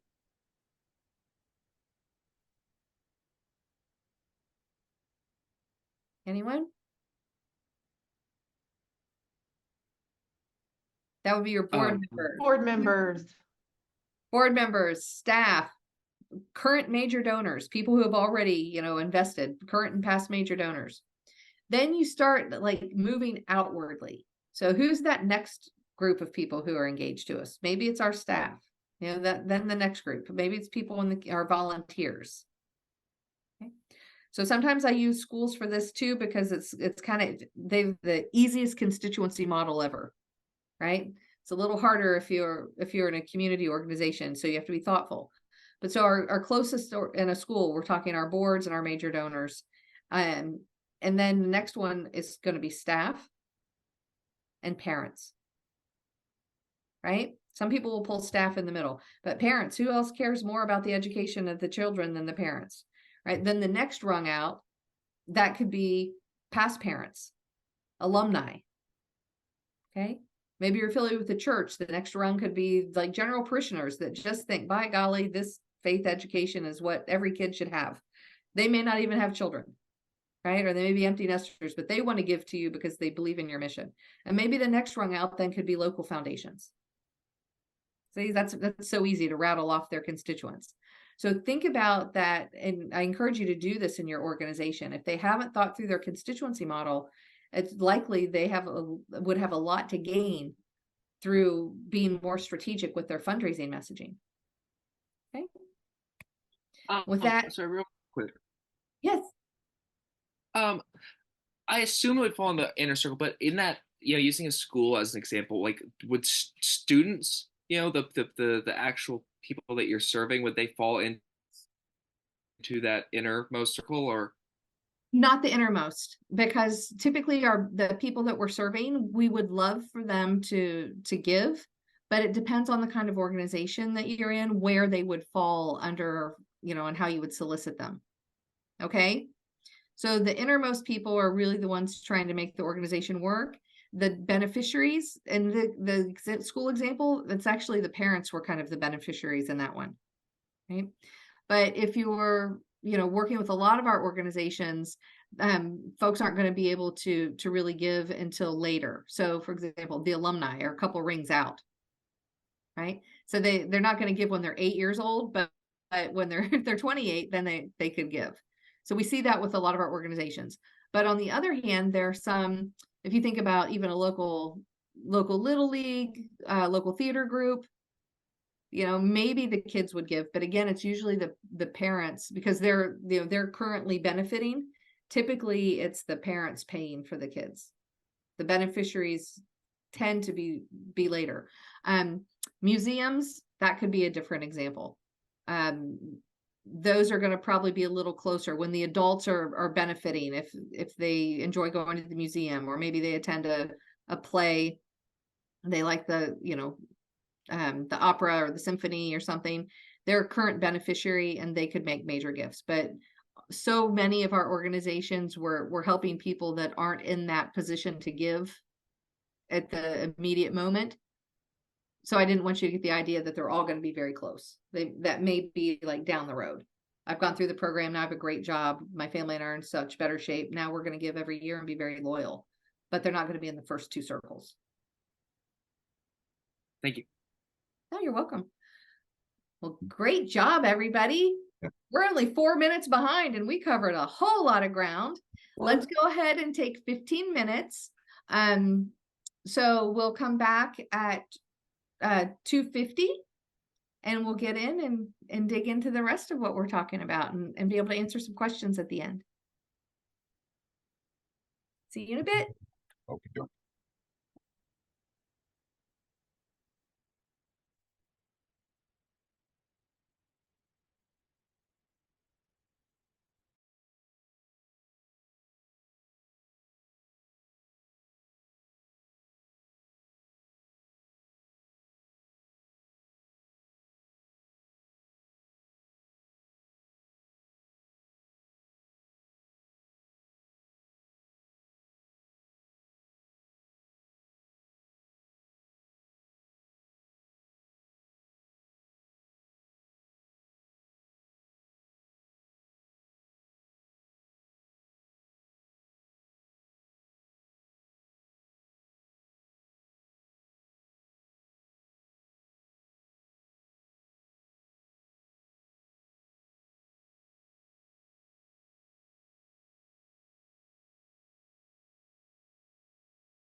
Welcome back.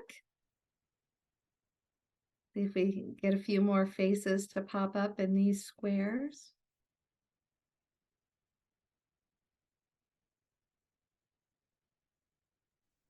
I just want to come on as a reminder real quick. I know some of you guys joined after I said this earlier. Some of you have sent me a message privately saying that your camera is not working because you don't either have a web camera or connectivity issues. But if you are able, we would appreciate you to turn your camera on to be an active participant in the session. So thanks.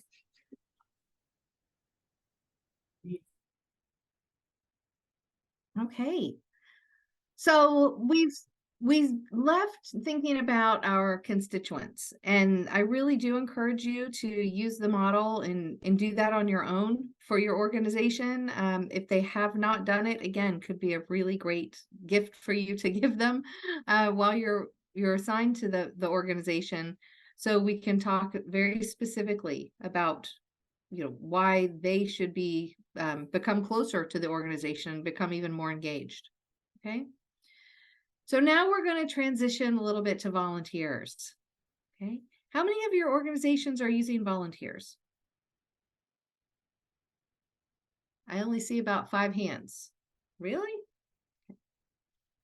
There we go. Loud and proud to get those hands up. Yeah, volunteers. So that is good to know. Most of our organizations use volunteers in some fashion, right? Sometimes they're helping us deliver services. The Meals on Wheels, for example, right? We couldn't get all the food out if we didn't have people who are willing to go by and check on the clients they're serving and to deliver the food. Other organizations, they're used for other types of programming, or they may be used for more along the lines for oversight and leadership. Their board members are volunteers. All of our board members are volunteering. Or they may be to help with fundraising and awareness. So that's part of why I want you to understand your constituents first, because then you can start saying, how can we engage them? If it's somebody who hasn't given money before, great thing to do to cultivate them is to ask them to volunteer in a way. And we have research that shows that volunteerism is an antecedent to giving, right? So let them come in and volunteer, learn about your organization, see the difference you're making firsthand. Okay. So now we're going to talk a little bit more specifically about how we can do it. Let's see. Can you guys see the screen right now? Okay. We see it in, yeah, now it's full screen. So what we want to do is think about, and particularly in rural areas, how we can get more volunteers. Have any of you heard at your organization that they're having a hard time getting volunteers right now? A couple of you are saying yes. What, for those of you that are saying yes, what is there a reason that they think, or do they not know why the volunteerism is dropping? Can you share? It's not necessarily that the volunteerism is dropping. It's just right now our organization is really trying to focus on skilled volunteers, and recruiting people that can actually perform the areas that we're looking for, specifically with regards to property and lawn maintenance. Our maintenance manager does not want, just a group of random kids from a church to come in and volunteer in that capacity. He would rather have somebody who specializes in that type of area to come on site and help volunteer in those ways. Same thing with life skills classes. They would prefer to have retired teachers who are capable of teaching our residents in the capacity that they need to be taught. And since COVID, a lot of the volunteers and the skilled volunteer base has decreased significantly because a lot of our skilled volunteers are older and retired, and are not willing to come back because of COVID restrictions, or just because they stopped coming back during COVID restrictions and we weren't able to re-grasp them and get their attention back. So Or they took a breath and said, okay, it's somebody else's turn. I've been doing this for 20 years. That's what I've seen in East Texas, is that they have, then once the older volunteers were told they needed to stay home because of safety issues, and health issues with COVID, they're like, you know what? I'm 75. I'm not the person who needs to be driving these meals around anymore. And so it's been a real challenge for organizations. And volunteerism has been declining in our country for the last 2 decades. It's something I think is a really big issue. I talked with Laura over at the Amarillo Area Foundation about different things that we can do specifically in rural communities to promote volunteerism. We need to do it everywhere, but it's more, causes more damage, right, to organizations in rural areas, because they have fewer with the smaller population from which to draw. That's a challenge. And the people who are excited and want to volunteer, every organization in town is fighting over them. So we're trying to figure out a way to say, how do we help our kids, whether they're in college, whether they're in community college, whether they're in local churches, and not, how do we connect them if they're not in a place we can get them in a classroom? How can we talk to even K through 12 and help them understand that volunteerism is something that's really good to do for our communities? They're not hearing that message in schools anymore. So what we'd like to do is try and help people. It's a long-term game, right? If we start talking to 6-year-olds about volunteering, but wow, do they get it? They really can learn the foundations of philanthropy. And what we're hoping to do is come up with some really good programs to help start turning around the volunteer crisis in Texas, because we are below the national average. And that's when I say that, I don't usually get a standing ovation. People like to think that we're just the best at everything and we're big and we're great. And that's when we have to acknowledge that we're below the national average on. So anything we can do to help promote volunteerism is going to be good. So let's look into the dilemma, because this is one thing that will often be uttered in nonprofits, and it's not intended to sound as bad as it does. But with volunteers, you can't live them and you can't live without them, right? We definitely can't live without them. And so I always sort of cringe when that comes up, but often it comes up when there's a huge event, big golf tournament, big gala, whatever you're doing, where the staff's really frustrated because maybe the volunteers aren't following through, or maybe somebody's promised to volunteer and then they backed out, or they're not showing up. They can't be, they're not being as dependable as they should be. So what we need to be able to do then is try and take a deep breath and say, how can we prevent this from happening? What can we do to manage our volunteers so well, right? That one, people hear that it's fun to volunteer with us, that it's well organized and it's good to volunteer, and also get to a point where our volunteers are really loyal and we really can depend upon them. Okay. So the thing to remember about our volunteers is they are, of course, working for us for free, regardless of if they're helping solicit 10 other people or working a tournament or, actually providing programs, helping with students on the weekends or something. They are not restrained by some of our employment norms. Typically, we don't go out and say, oh, geez, it's horrible. I went to work today and it was just horrible, right? Guess what? If somebody has a poor volunteer experience, that's absolutely what they're going to do. So when they come to volunteer, they're either going to go out and tell all their friends and, family and everyone, and heaven knows with social media, it could be anyone they're telling. They're going to tell they either had a wonderful experience. If they had a bad experience, it's going to go just as far and probably further.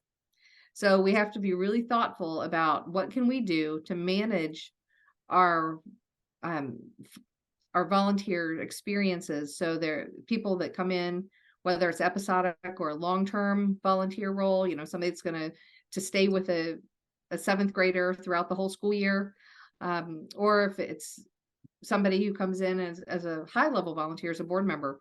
We have to find ways to get them meaningfully engaged. So whenever they think about our organization, we want it to be pleasant.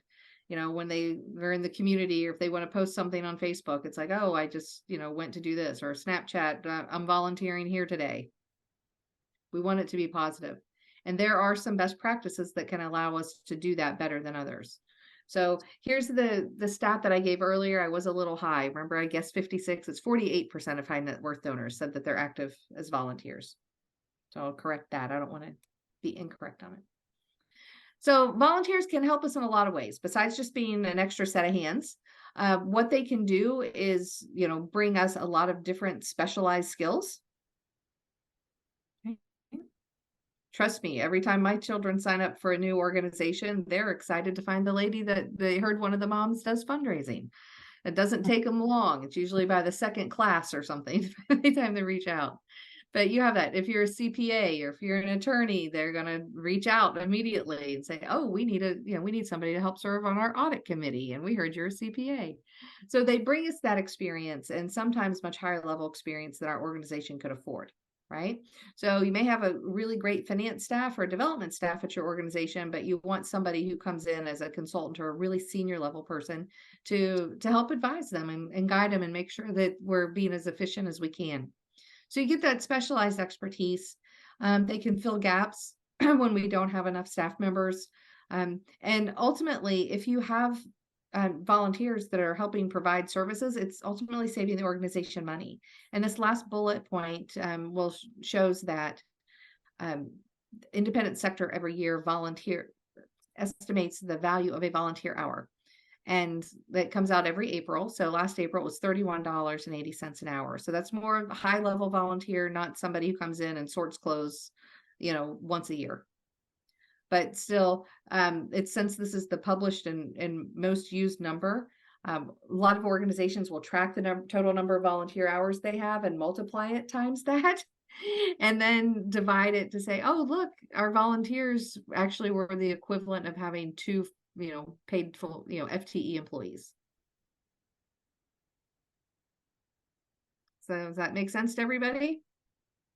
It's just one way that we can try and can show tangibly what our volunteers are doing. The other thing is, if you're trying to show that you're using volunteers because you don't have the human capital to get the job done, that's a really good way to do that. Say, oh, especially in the development office, because organizations tend to get nervous about hiring development staff, to say, look, we have 30 volunteers doing this, and it's the equivalent of having 1.5 full-time people. If we had that person doing it, just think how we could use, if we bring in one more person, think of how much more we can get done. Okay. Or it's justifying saying, we wouldn't have hit our goal this year if we didn't have these 30 volunteers. So we really need to have another full-time person and allow our volunteers to bring in some of the special or campaign kind of funding. That makes sense? Got some yeses? So with volunteer management, there are some things that people tend to forget about, right? First of all, I ask, are you even ready to have volunteers at your organization? Are you guys at your organizations? Are you aware if you have volunteer handbooks? I see 3 yeses. Okay. 4 yeses. Do you have trainings and onboardings? And I would add, some of our members have been in the position to write the volunteer handbook or to design the training. So that's a really important thing that you are giving to the organization while you're there, because it's, we'll see how important it is for volunteers to have a good experience. They can't do that if we don't really know what we're wanting of them at the organization. So when I talk about readiness, it's, do you know what you want them to do? Do you have clarity? That's making sure you have a job description. You could have 5 different volunteer roles, but then you need 5 different volunteer job descriptions, making sure you understand exactly what they should be doing. Drawing that line between where's a volunteer and a staff member, and making sure those roles are distinct. How do you recruit volunteers? Being thoughtful about that. So one of the things that I have to be really honest about with universities, sometimes we get pushback because it's like, you're asking us to have students come work at our nonprofit for great experience, but it is a lot of work on our end. Same thing with volunteers. If you have service learning at a local high school that they want to come in and volunteer for an afternoon, it takes the nonprofit a few days to figure out what they can do, right? something that's, again, a right-sized assignment, something they can do within the 3-hour period of time they're going to be there, something that's age appropriate. It's actually a lot of work to have people, just 50 volunteers dumped on you one day. So some of the nonprofits I've worked with are like, we're kind of tired of getting that and then not getting the reciprocity in other ways.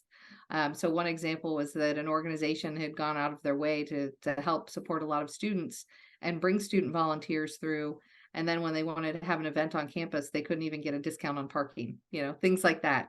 So we have to be like really thoughtful about our partnerships when we're working to recruit volunteers. But also you want to screen them. There are certain volunteer roles that you can come in without a lot of training, right? You can come in and sort socks. You can pack, sort the undies for everyone, for example, in Houston. It's an organization that's gotten some publicity. That's something that they'll have kids do. And if it has, a 6 on it, you put it in this bin, and a 4, you put it in that bin. Okay, we're good. But that there are much more complex volunteer roles that we need to have filled. So we have to think about how are we recruiting those people. So Brianna, you were talking about needing to find like retired teachers, ideally. So how do you find them? It's not necessarily going to be something that you just, stick up a flyer in the grocery store to find someone like that, right? So be thoughtful. We have to screen them. We have to make sure that you're doing everything we need to protect the vulnerable populations they might be serving. So background checks, reference checks. So, and all of that takes time. So that's why it still falls under this readiness piece. You say, well, I'd love to have 5 volunteers, but if you do it the right way, it takes a while. But it's also a matter of this whole part of it is very similar. It should feel similar to what we read about getting the right people on the bus from the monograph that we had, because we were trying to get the right volunteers in. So they're really going to care about the mission and hopefully stay with you over time. So you want to make sure and engage them the right way, provide them at an orientation, how, this is how we greet our donors, or this is how we greet our clients when they come in, whatever they're doing. You have to be able to help them feel the culture and the values of the organization, right? Just like imagine the first experience that someone has with your organization is with one of your volunteers. It's very similar to the security guard example I used earlier, right? They could be gruff and abrupt, or they could really be an extension of your organization's culture. And that's what we want our volunteers to be able to do. The other thing is, does your organization have a line item in their budget to support volunteers? You'd be surprised how many people don't do that. It's like, wait, we have to do background checks. That costs money. We need to have references. We need to have materials. If you have a volunteer that needs, to use a laptop, you need to make sure there's a laptop there and you're not running all over the organization to try and steal one off somebody's desk. Let me borrow this until they get back from lunch. No, that's not it. You need to have the equipment that your volunteers need to use right there. Also, do they have the funding to sustain the program over time? That includes having stewardship. What are you going to do to thank these volunteers in an appropriate way? So all that has to be budgeted. And then you have the investment of, the time where you need to manage these folks. So who on your staff is going to be responsible for making sure the volunteers are doing their jobs well and having a good experience? Okay. So just be thoughtful about how we do that. There are opportunities for us to try and allow volunteers to come in without experience, right, and learn from us and actually pick up a new skill. That's one of the advantages of volunteering. Some people are like, oh, I'd really like to see if that's something I'd like to do. So, be thoughtful about that, but know that there are also times that you are going to have to potentially thank and dismiss, or fire a volunteer. And that's one of the comments we get a lot. It's like, well, you can't fire volunteers. It's like, you actually can. And sometimes you have to fire board members. That gets a little trickier, but we have to have a way to evaluate. So if someone's volunteering and they're showing up sporadically instead of when they're being unreliable, or they're not doing what they're supposed to do, or they're engaging with your clients inappropriately, you have to be able to have somebody on staff that says, hey, this isn't going to be okay. And you have to have an exit process for them. Okay. And then, you know, understanding how you're going to recognize people. Those who stay with us a long time, they love knowing, you know, they've got their 10-year certificate, or they were honored because they volunteered for 5 years. So don't forget those types of special recognitions for people along the way, because they've given a lot of free. If somebody really has volunteered with you for 5 or 10 years, they've given you a lot of free hours, right? So we do want to recognize them and make them feel special. So when you're recruiting the volunteers, you've definitely got to be very clear about communicating what your needs are and, you know, advertising in appropriate places. Okay. There are opportunities. Local corporations and universities tend to be good places to find volunteers who have some skill set and maybe a little more maturity than just the local National Honor Society. But that said, some of the high school clubs are very well run and they can be incredible volunteers. So you just have to make sure you know your audience if you're trying to engage a group to volunteer with you. Making sure that you have a very specific process. What is it you need to know? This doesn't have to be belabored. It doesn't have to be like interviewing to be the CEO of a major corporation. It shouldn't be, right? It shouldn't be that complex, but it does need to be rigorous enough that you're screening for people who are safe to be around your beneficiaries and your employees, and that, you know, they're there for the right reason. And so you can match them with whatever task it is that you need done that you think that they'll really enjoy and perform well with. Okay.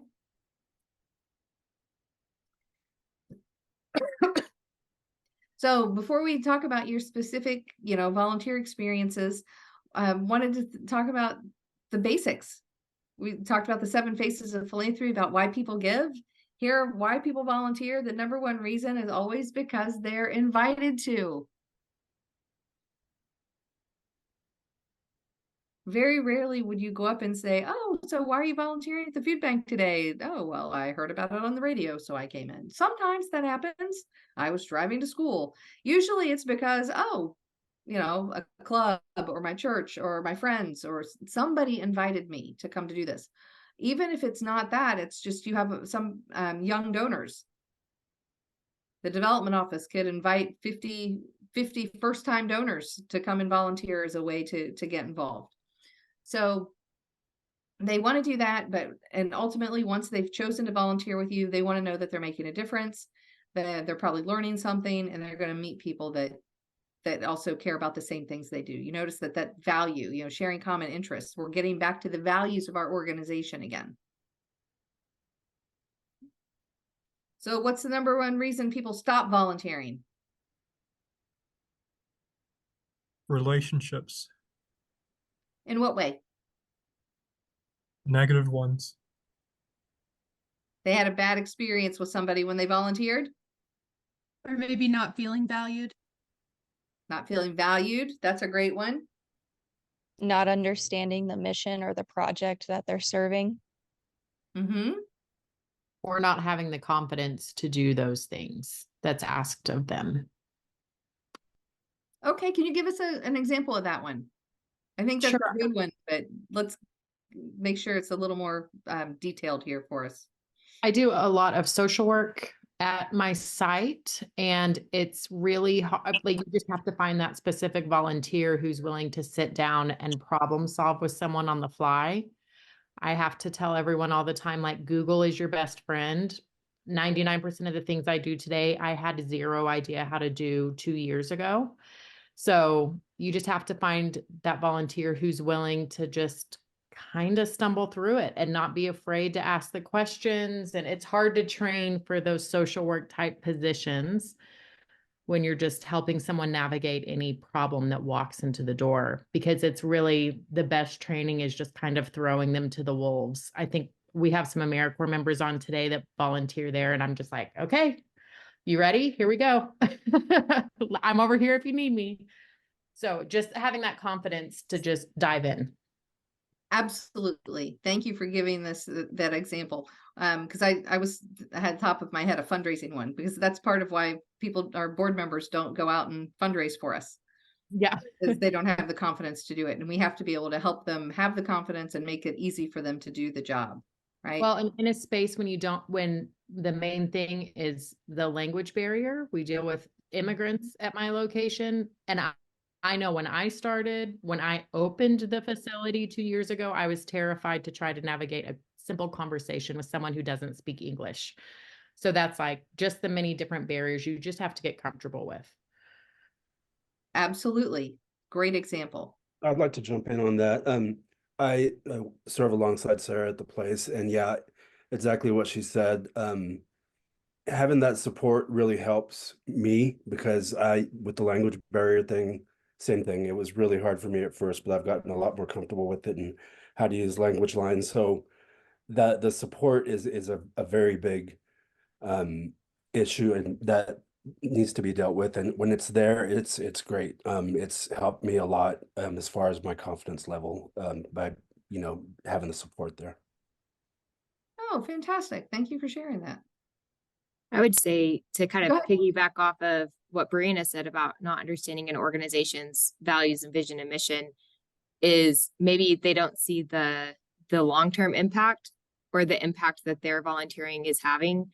And so they don't see their own value that they're providing to that organization by being there and showing up. And so I think a lot of times it's like, oh, it's not that, it's serving lunch, or it's not that big of a deal if I miss this week. And then, oh, they didn't really miss me. And so that can kind of continue on and not realizing that, but you are valued and you are important. And so maybe again, like somebody else said, it's not feeling valued or appreciated, but I think just not understanding the impact that they do make and are making. I Yes. also want to add on a little bit to what I said, because I do think that that's a huge aspect of it, but I also think that a lot of the times volunteers will either be volunteer or invited to volunteer, or they'll show up to a project that they don't understand what's going on at all. They didn't get the information that they needed. They don't know the why, when, and how that's going to happen that day. I've definitely had several negative volunteer experiences where I've showed up and I didn't know where to go, didn't know what I was doing. And eventually we got to do things, but it wasn't really very organized, and it didn't make me feel like I made a difference. It kind of just made me feel like I showed up and did a couple of things that day. So really just making sure that, the volunteer understands why they're there, what they're doing, how they're making a difference, and making sure that that volunteer actually wants to be there to do that thing. Because I've also been to volunteer projects where I didn't realize that I had to work with children, and I don't work well with children. So that was also a nightmare. So just making sure that everybody's on the same page as to what the service is and all that good stuff. Mm-hmm. I think that's really important, right? Is that we as the nonprofit organization, and I'm realizing that we're not necessarily seeing everyone. We as the nonprofit, we have a responsibility to make sure we eliminate as many of these barriers as possible, so anybody that walks in the door has a great experience. And one of the organizations that's like, no, they're renowned throughout Houston for having an amazing volunteer program. They train well. It's the food bank. So we go in and there's training, everything's set up. It's really usually a beautiful experience. But took my children after one of our natural disasters, and we got there on a shift where we saw people putting together boxes that instead of everything that was supposed to be on the box that they had up on the wall, they were throwing in like cereal, and I saw a gallon of Tabasco sauce go in with like one of those little bowls of cereal and some lemon juice and some Jello, and I was like, okay, no, this is not good. And I've never seen that in the 20 years I've lived here, but it's because so many people were wanting to volunteer and they ended up running out of stuff, and that was a shift that they needed to actually just shut down, right? Because people started running around, because the people who were there wanted to make a difference. They didn't want to stand around to wait for things to be restocked. So they were starting to steal things off each other's table, and be like, oh, they have peanut butter. So they'd go and grab 6 peanut butters. And then, it was really inefficient. I'd never seen it like that. And I ended up, taking the kids home because one, they were so little, they could get trampled the way people were behaving. But it's like, that's one where you have to know that you say, sorry, we know you came to sort food today, but this is a natural disaster. And the nonprofits, we meet people where we need to meet them. And right now we need you to unbox things and help us, restock for the next shift. And that didn't happen. So a lot of people left having a bad volunteer experience. And the reality is that place, if you go there, 99.9% of the time you go there, you're going to leave feeling really good about what you did. And so I point that out to say that even those of us that think we have really well-tuned, outstanding volunteer management programs could find ourselves in a situation where we need to make some adjustments. So that's why we need to have somebody who's responsible for managing for the volunteer management experience or the volunteer experience. Sometimes we can't afford to have somebody who's full-time and dedicated to that.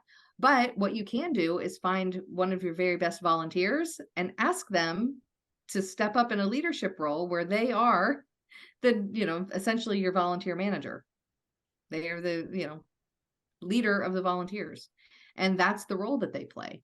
And if you do that, you're more likely to have people who are well-trained, because that volunteer who's been with you for so long and is doing a great job, they have a little more responsibility and ownership of what's happening. And so they're training people to volunteer the way they did.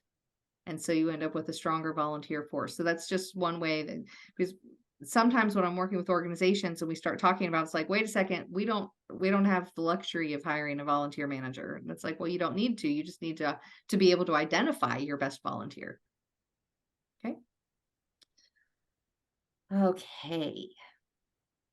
So with our volunteer motivations, oh my goodness, we've down to, you've hit all of them. That people don't feel like they're having an impact. The last one is that they're not appreciated. But the number one reason is that they're just confused. They don't even know what they're supposed to do. It's just a bad experience across the board. So anything we can do to avoid that, that's what we're going to try and do. And then what I'd like you to do now is actually share a little bit about all the ways your organization is currently using volunteers.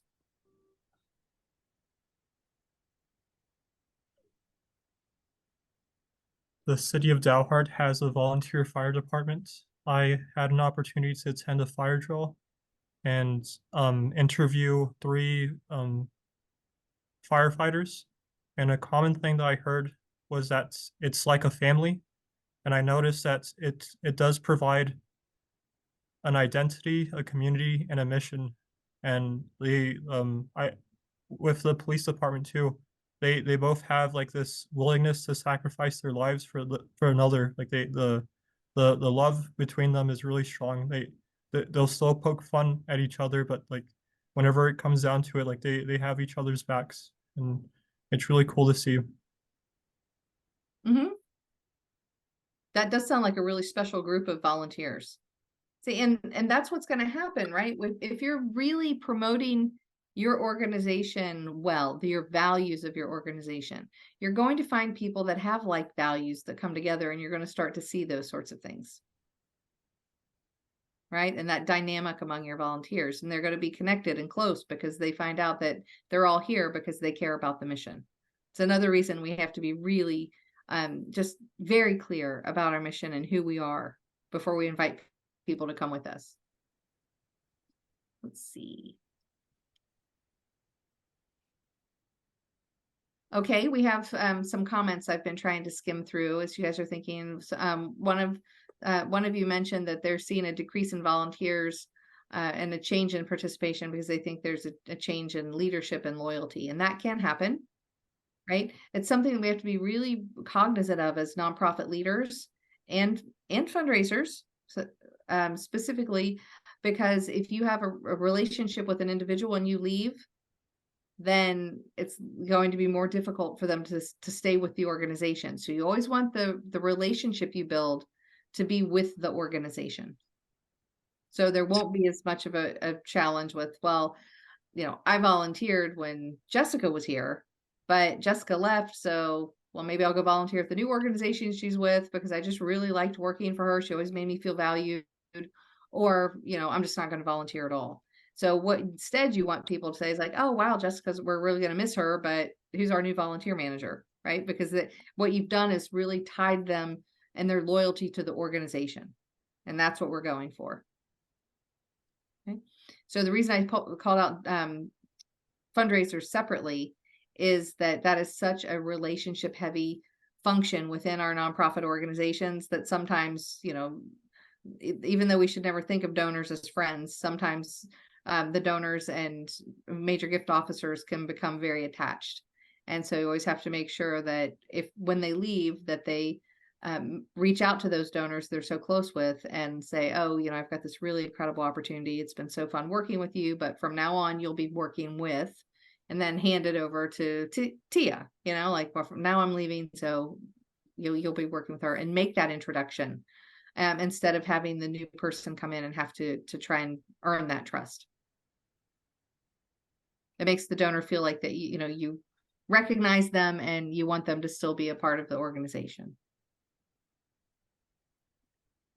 So it's hard to find people on weekdays. Yes, that is a challenge. You want to talk about that anymore? What are some things, and maybe what are some things that the group that you're doing to get volunteers on weekdays? Any ideas to share? I was the one that had the question about the weekdays. I've just figured out, we got to just work with their schedule and our schedule, try and find compromise or anything, because I never want to say no to a volunteer. If they want to come in for a couple hours at the end of the day, I always just say yes. We'll always have something to do, but some of our events are like, say, like this next week we have an event at the Discovery Center on Monday, and I've been trying to get people to come volunteer, and they're like, yeah, I can come volunteer at 4. I'm like, well, we close at 4:30. So, but I always just say, yeah, sure, you can come. We'll, for an hour, you can help us tear everything down, or, help out in any way you possibly can. But it's just kind of tough with, people that have full-time jobs or full-time students or anything like that. Mm-hmm. Well, and sometimes the challenge is you can get somebody that can come in the first Tuesday of the month, but they can't come in every Tuesday. Yeah. So then it's like you almost need, 4 people to fill one slot in that case. Yeah. Anyone else have tips on how you get people to volunteer during the week? We used to say go to our older volunteers, but a lot of them now are saying, I'm done. It's time for the next generation to take over. I just wanted to share that right now we the guy, one of the person that works with us, he is partnering with the police station, and he's having kids that are like in probation and stuff like that, and he's bringing them in, and they're kind of helping us like with anything that we need to do at the center, if we need to clean or anything like that. So they come in and they just volunteer, and we just put them to where we need them to help out. Mm-hmm. That's a great way to do that. Okay. What are you doing? I know some of you said you've had the opportunity to write a volunteer handbook. It's very helpful if you can do that and make sure your organization has it. But how are you thanking volunteers? It depends. Oh, sorry. No, you go ahead. I was going to say it depends on the volunteer, and you showed that chart earlier with the donors. It's kind of the same system. So if it's just an Amarillo College student that comes in to sort the clothing closet for their 4 hours for their sociology class, I will, give them their like letter of confirmation that they did the community service, and then I will also attach a thank you letter with it. But if they're recurring volunteers, for example, we have one woman who volunteers every first and third Saturday to cook breakfast, and then a volunteer that is here every second and fourth. In those cases where they're year-round volunteers, we make sure that they are, receiving newsletters, they're receiving thank you cards in the mail. They're invited to all of our events, just as, not as volunteers, but just as members of the community that might want to enjoy an event with their family, and so on and so forth. So. Great example. You want to make sure that we're thanking them in a way that makes sense. The one thing with volunteers, sometimes they'll say, you don't need to thank me because, if they think that you're thanking them in sort of an extravagant way. But if they do appreciate it and expect it to have some sort of right size thank you. Okay, let's jump into our highest level volunteers now. So at least they consider themselves that as our board members. Okay. Go ahead and share my screen and we'll get through, and then we're going to wrap up with a case that talks about board members and fundraising. So we're going to kind of wrap it all up together. Okay, that's not what we wanted. Sorry.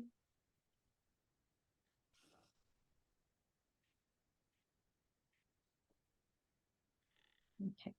So with our boards, these are board members are, I would like to say most committed rather than highest level.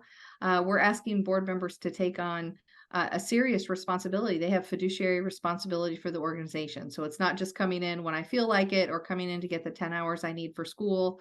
This is something you're asking them to be with you for at least 3 years, usually, if not more. So standard board term is 3 years and could be renewed for a second. So if you're asking somebody to be engaged with you for 6 years, you need to make sure that you've vetted that person and you know that they truly do care about the organization. They're not just there trying to meet other board members or other major donors, things like that. So there are a few tips about boards, and this is something that you could actually do an assessment of for your organization. But we like to make sure that we have a diverse board, and we're not talking just about visible diversity. We're talking about diversity of experience, age, religion. So we'll talk about all the different things that can help us have position ourselves to be in the best place to have volunteers leading our organization. Okay, so the board members, they are the ones who have ultimate authority for the organization. So when we ask who owns a board and people kind of look around, it's not the executive director. It's actually, no one owns it. It's the public trust, but the board and the board chair specifically are those who have the ultimate responsibility for the organization. So they are responsible for making strategic decisions. They are one of the biggest things they do is evaluate, and select an executive director or CEO, and then to continue evaluating and managing their performance over time. It's a huge responsibility to pick the leader of the organization. One thing that we know about board governance is that great organizations have very active boards. So what we want to do is think about, how are these board members being engaged? How are they having this meaningful experience that we've just talked about for every single volunteer? How do you elevate that for a board member? Okay. The other thing to know is if you also would ever want to serve on a board, or if you're managing a board, is that every single board member is liable for the organization. That's why we want to have D&O insurance. And you could always check to make sure your organization has that. They should have board of directors insurance to manage liability. But one thing is, if board members don't show up, if they're like, oh, sure, put my name on there, that's fine, you can use my name, but they never show up to an event, to a board meeting, if something were to happen, their lack of attendance doesn't excuse them or absolve them for what decisions the boards have made. This is a real legal responsibility that they have. So don't invite people on the board and just say, oh, well, just come to a couple meetings a year. No, that's not what we want.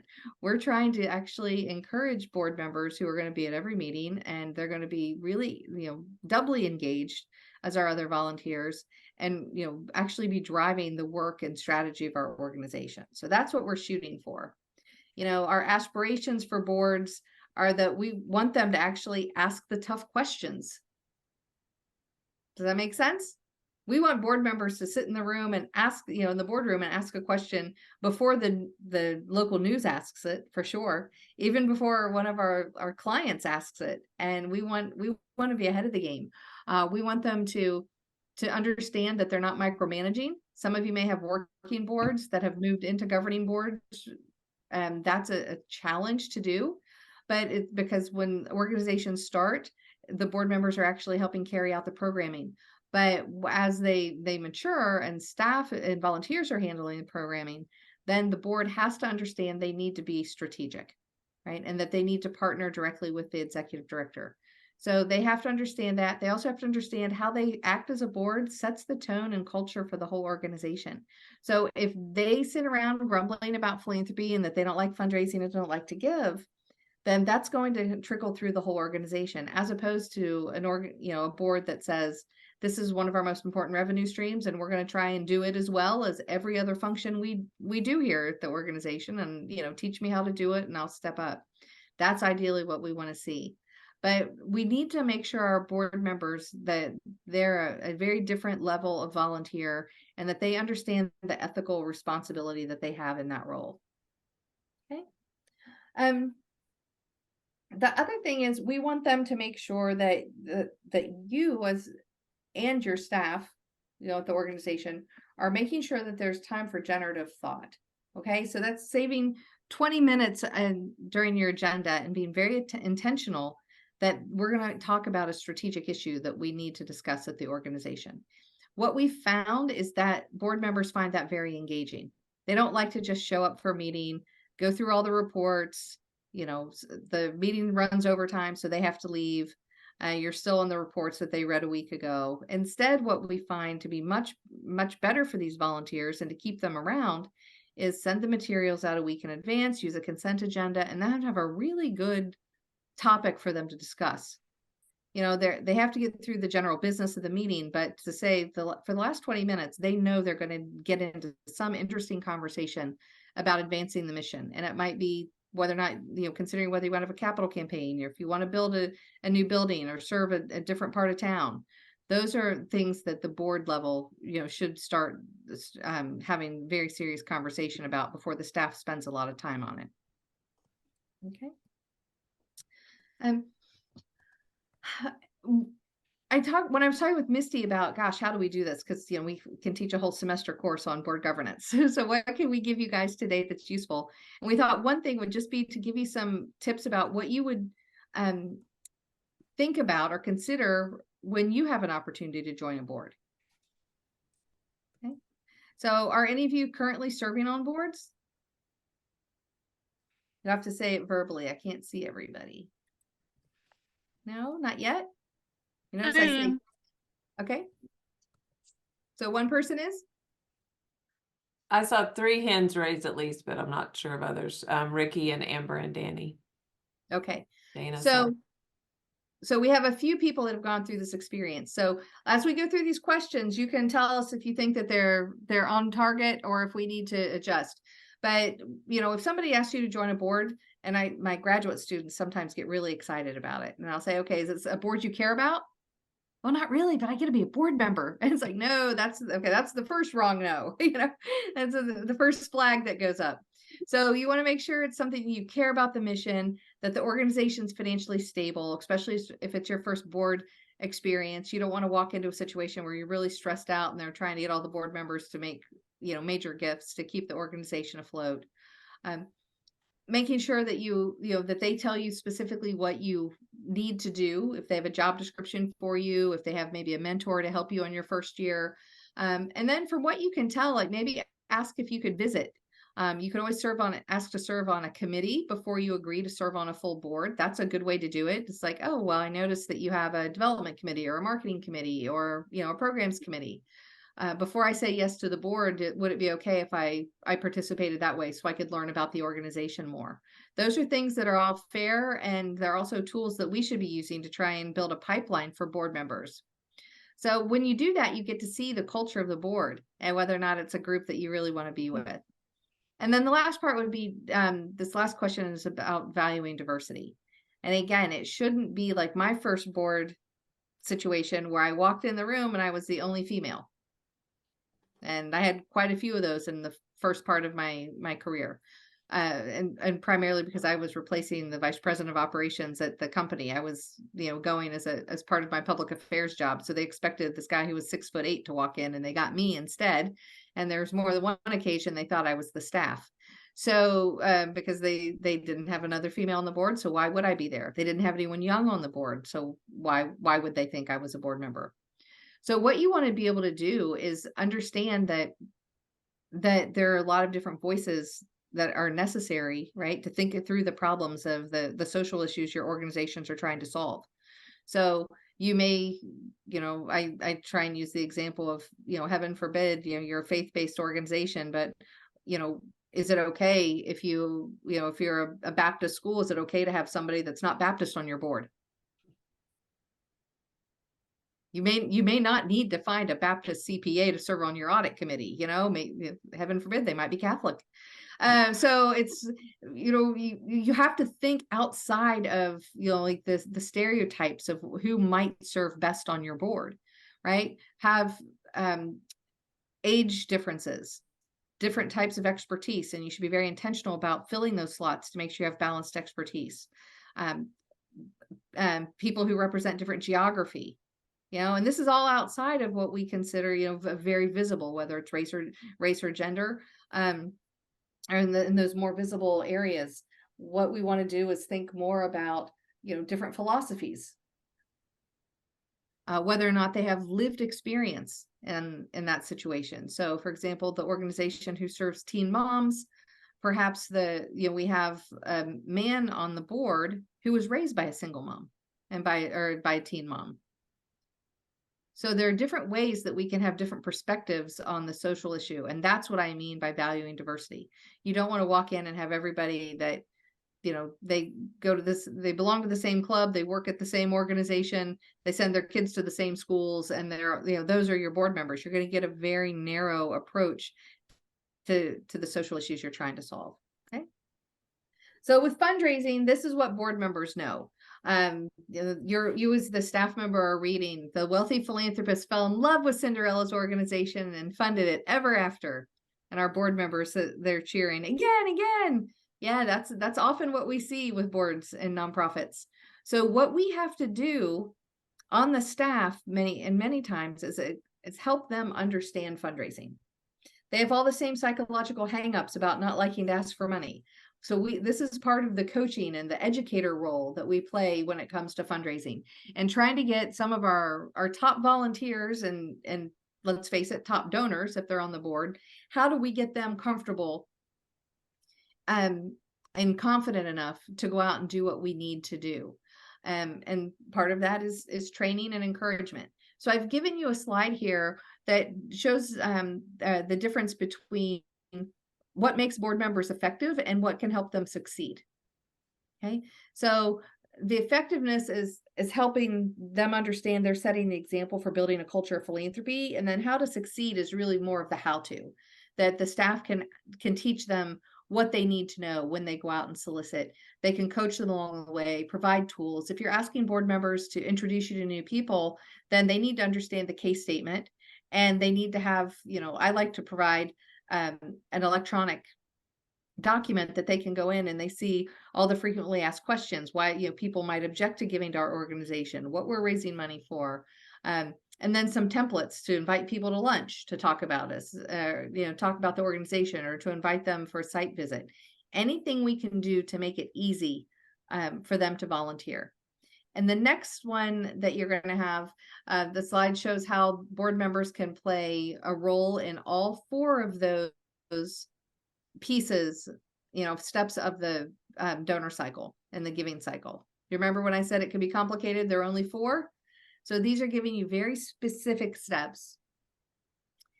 So the person who says they won't do it, you can start them by calling, and then you can ask them to start doing cultivation. And I've given you examples. They can host a gathering. They can, lead site visits. They can join you for a visit.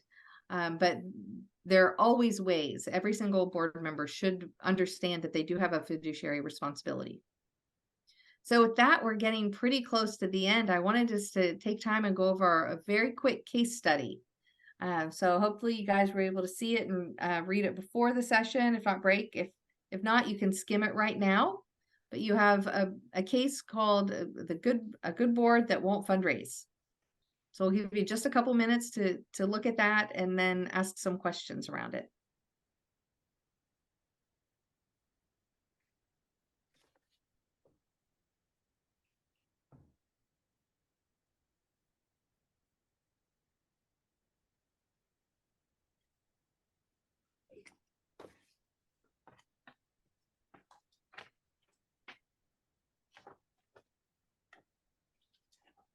Great question. D&O insurance. It's director's insurance. Okay, so it's called board of directors insurance sometimes. So that's what you need to do. So thank you for asking that question. Also, somebody said, don't forget about volunteer burnout. Same thing as we talked about earlier when I was saying, make sure that we don't solicit our donors so frequently that they end up with donor fatigue. Volunteers can also be burned out because good volunteers, if you treat them well and let them do what, and not take advantage of them, they'll stay with you. But if they feel like they're getting called on for every single event and no one else is there, it's very easy for them to feel like they're being taken advantage of and potentially leave because it's not fun for them anymore. So has everybody been able to locate your case study?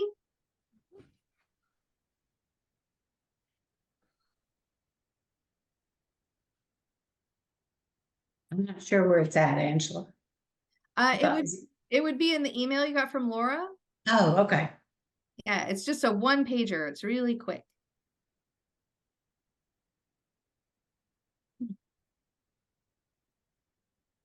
So we'll give everybody just a second to go through that.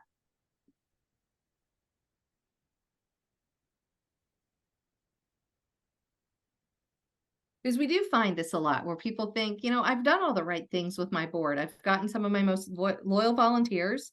They served on some committees. We know they're great, dependable people who care deeply about our mission. They give, but I just can't get this board to raise any money. So that happens a lot more frequently than I would like to admit in the nonprofit space.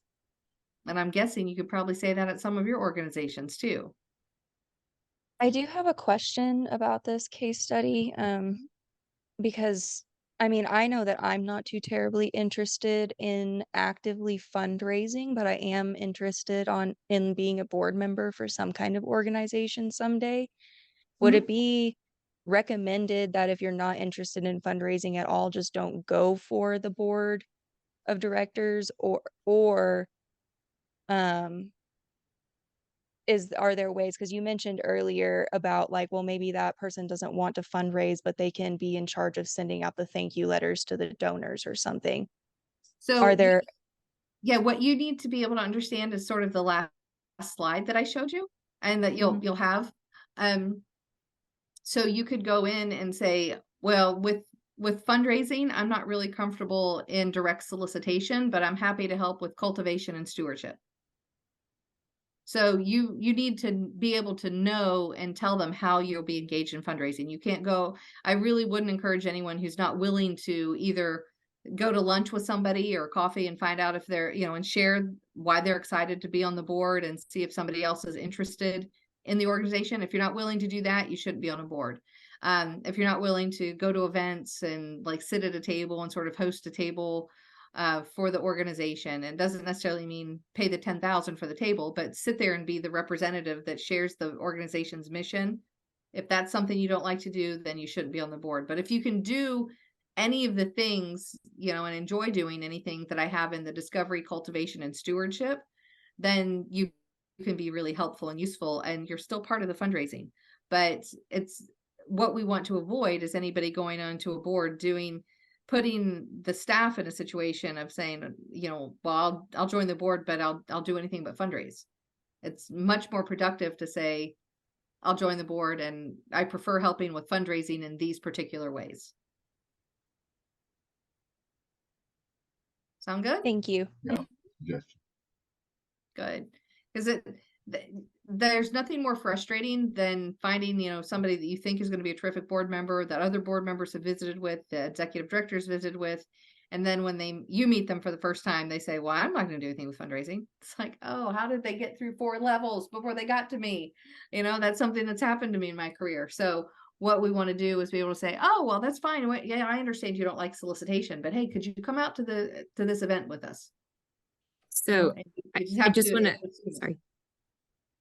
I just wanted to follow up with a question, Dr. Seaworth, of just kind of thinking about having a group of board members and wanting, kind of what you're saying is you want to be able to see that you can find all of your board members are on board to fundraise or be a part of that, but maybe they don't have the strength of speaking, like public speaking in front of others, or having to like do that direct solicitation, but they've got a strength somewhere else. And so you want your board members to each be able to play a piece of that fundraising role, rather than, okay, one person's going to be over soliciting or like going and getting all of the donation, like, and I'm thinking on a very small scale, kind of organization wise, that you're not going to go through 4 levels to be on the board.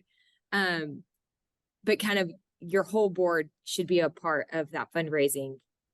They just may be in different kind of roles or strengths. Yeah, the answer is every board member is involved in fundraising somehow. Yeah. So what did you guys think about the case?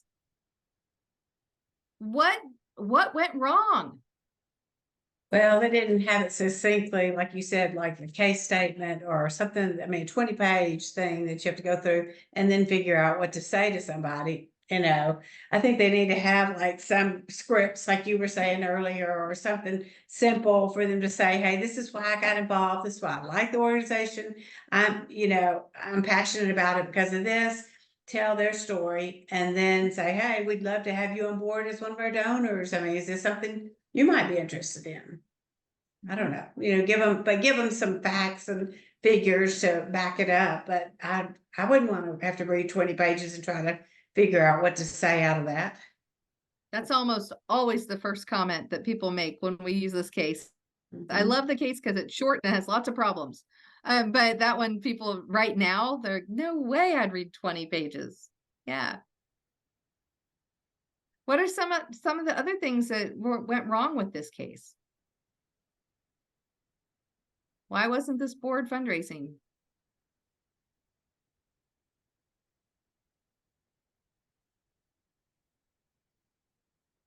They seem to not understand that was part of the role in some capacity. So that goes back to making sure that no matter what kind of volunteer you have to help them be very clear about the role that they've got for them. That should be part of their job description as a board member, is that they help raise money. And so I've actually sat in on a board recruit luncheon, and I was the most junior person there. And the board member that we went, so it was a board member and an ED, and I went to try and get somebody. So it was a very high profile board member. And the ED got nervous and started backing off immediately, saying, oh, don't worry, we don't really need you to show up. No, so I mean, if you could make 1 or 2 meetings, that'd be great. And it's like, wait, how are you recruiting somebody saying you're so important? We need your skill set. This is going to help our organization tremendously. And then a couple minutes later say, oh, well, we really need you to show up. What's that telling them? Either we're inauthentic or we don't know what we're doing, or maybe we just want their name. We don't really care about them. There are all sorts of negatives. So that's the last way we should be recruiting board members, is by saying, no, we don't really need you to do anything. Or it's like, oh, this is an easy board. You just show up, we just meet 4 times a year. That's not what we want. We want our boards to be really engaged. So clearly something went wrong with this board as far as, or maybe orientation. Who knows where that breakdown was? What are some other things? There are a few other issues in here too.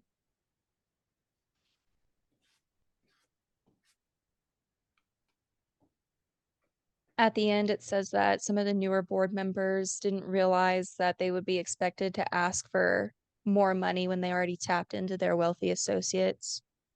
I kind of understand where they're coming from with that, but again, that's just clarification of the role to begin with. I mean, I would also be a little uncomfortable if I had asked a bunch of my wealthy associates for their support in my organization, and then I had to continue asking more people. But again, that's just a matter of making sure that that is expressly stated in the position for the board of directors whenever they apply for it.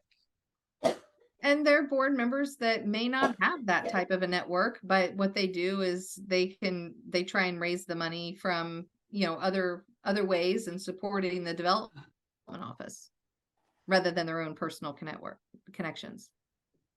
I wondered if they had a strong enough case statement, if the board kind of thought, oh, this is just one of many other things. Like if even the board doesn't care that much and they're equating it with everything else, then you need a different case statement, maybe there's a different board member you need who's more excited about it. Yep. All good. There's at least one more in here. Say, I know he didn't do much training for them. Clearly, he hasn't done a board training to help them understand fundraising, or that would have been taken care of. What else? Somebody, I thought I heard I've been somebody. a disconnect between them understanding how much they really needed to raise. They didn't do a good accounting job as to, we're short. And for them to know we're going to be short, but do we plan to how we're gonna put a shortage? Absolutely. Well, and one other one. Oh, go ahead, Isabel. I just wanted to say that probably the board members or Forest didn't realize the potential they had to go and get the fundraising, because sometimes that's what it happens. People don't see the potential they have, and they think that they are not good for it, and other people will have to do it. But for my own experience, I sometimes I had seen like, no, maybe I'm not good for that, but I'm ignoring my own potential. And once I start doing it, I found out that I was really good for it. And it's just a matter, and I say this, it's just a matter of people saying yes or not. That's the only two answers you will get. Absolutely. I love that. I just taught in my fundraising graduate course this week. I was helping them explain there's really no reason to be nervous when you go fundraising, because you know the outcome. You're going to get a yes, a no, or a maybe. Let's ask some more questions, right? There's nothing that's probably really going to shock you and come out of the blue. You can prepare for how you respond to yes, no, or listening to answer more questions. So that's something that I think it does help people who are uncomfortable with fundraising when they can take it outside themselves. The other thing is sometimes with some board members, they'll be like, I could never ask for $1 million. I couldn't give $1 million, right? So what we have to do is understand that we're asking, when you're in this situation as a, whether you're a staff member at an organization down the road or something, you're only going to be asking people within the range that's been verified. We're not going to ask people at levels that make them uncomfortable. So one of the last things that I noticed on the case is that you see where he made a comment about he just doesn't understand that, because this is a board full of natural born fundraisers. They don't exist. So he made that assumption, and it seems like the executive director said, I've got a really outgrowing group of people, and he didn't realize he needed to take time and figure out where their comfort levels are, figure out how to use their strengths in the best way possible, how to train them, how to set the expectations when he recruited people to come on board. And that would really solve a lot of problems. And so we find this too when we do annual fund volunteers, because we can use volunteers if we train them well to expand our office. I've been in a situation where I was helping do a turnaround for an organization. There were only 1.5 FTE, but what I did was get us up to 101 FTEs. And they weren't really full-time, but I had 101 people who were trained throughout the country to do solicitations. And what we did was we picked our 10 best markets. And then we had, one person who was very loyal and convinced them, asked them to lead the local team of volunteers, and got 9 other volunteers with them. And so we had 10 people raising money in 10 markets. So all of a sudden we were bringing in a lot of money, because we were making all those personal visits that the person from headquarters couldn't ever be out and do all of that. So you just have to be really strategic about how you use your volunteers and train them so they can be successful. And, you don't have to just use them in your program. You can use them in fundraising too. So we could talk about this topic from the journey from your mission and explaining that to people. and trying to engage them, make them aware, bring them on board, and then ask them to volunteer and give you money. We could have multiple books written. Matter of fact, we know multiple books have been written. So I hope today has been helpful. I'm here to answer questions. I know we're right at time. What questions do you have? I have given you another reflection worksheet that we would ask that you complete that before we come back together. Our next session is March, I think, 29th. Have that, you'll have that on the form when you get the slides. And it's going to be one that's more consultative, right? So we're going to talk about, take questions regarding all the things that you guys have learned in the program, and, some questions that you have at your organization, so I can just try and do Q&A with you. And that's what Misty and the teams asked me to do, and I'm happy to do that. But any questions for today before you go?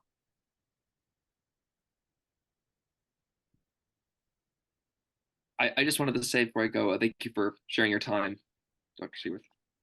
Oh, of course. This is a great way for spend an afternoon. I always love to help hopefully inspire people to do this.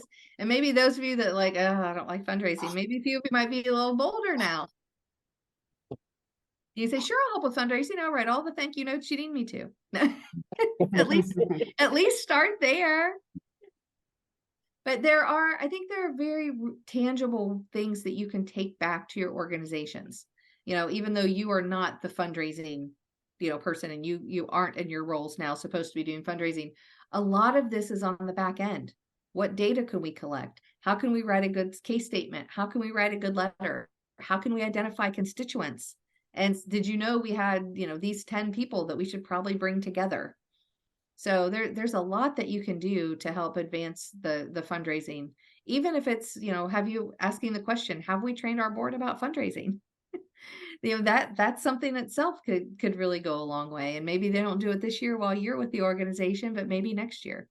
It's something that you could plant a seed and help the organization, really grow in its capacity down the road.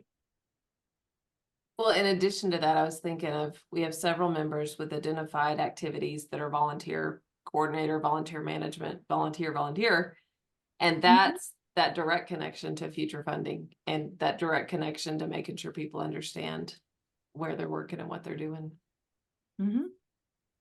Absolutely. No questions at all? Well, thank you for participating. You did a great job on the case study and shared a lot of good stuff with each other.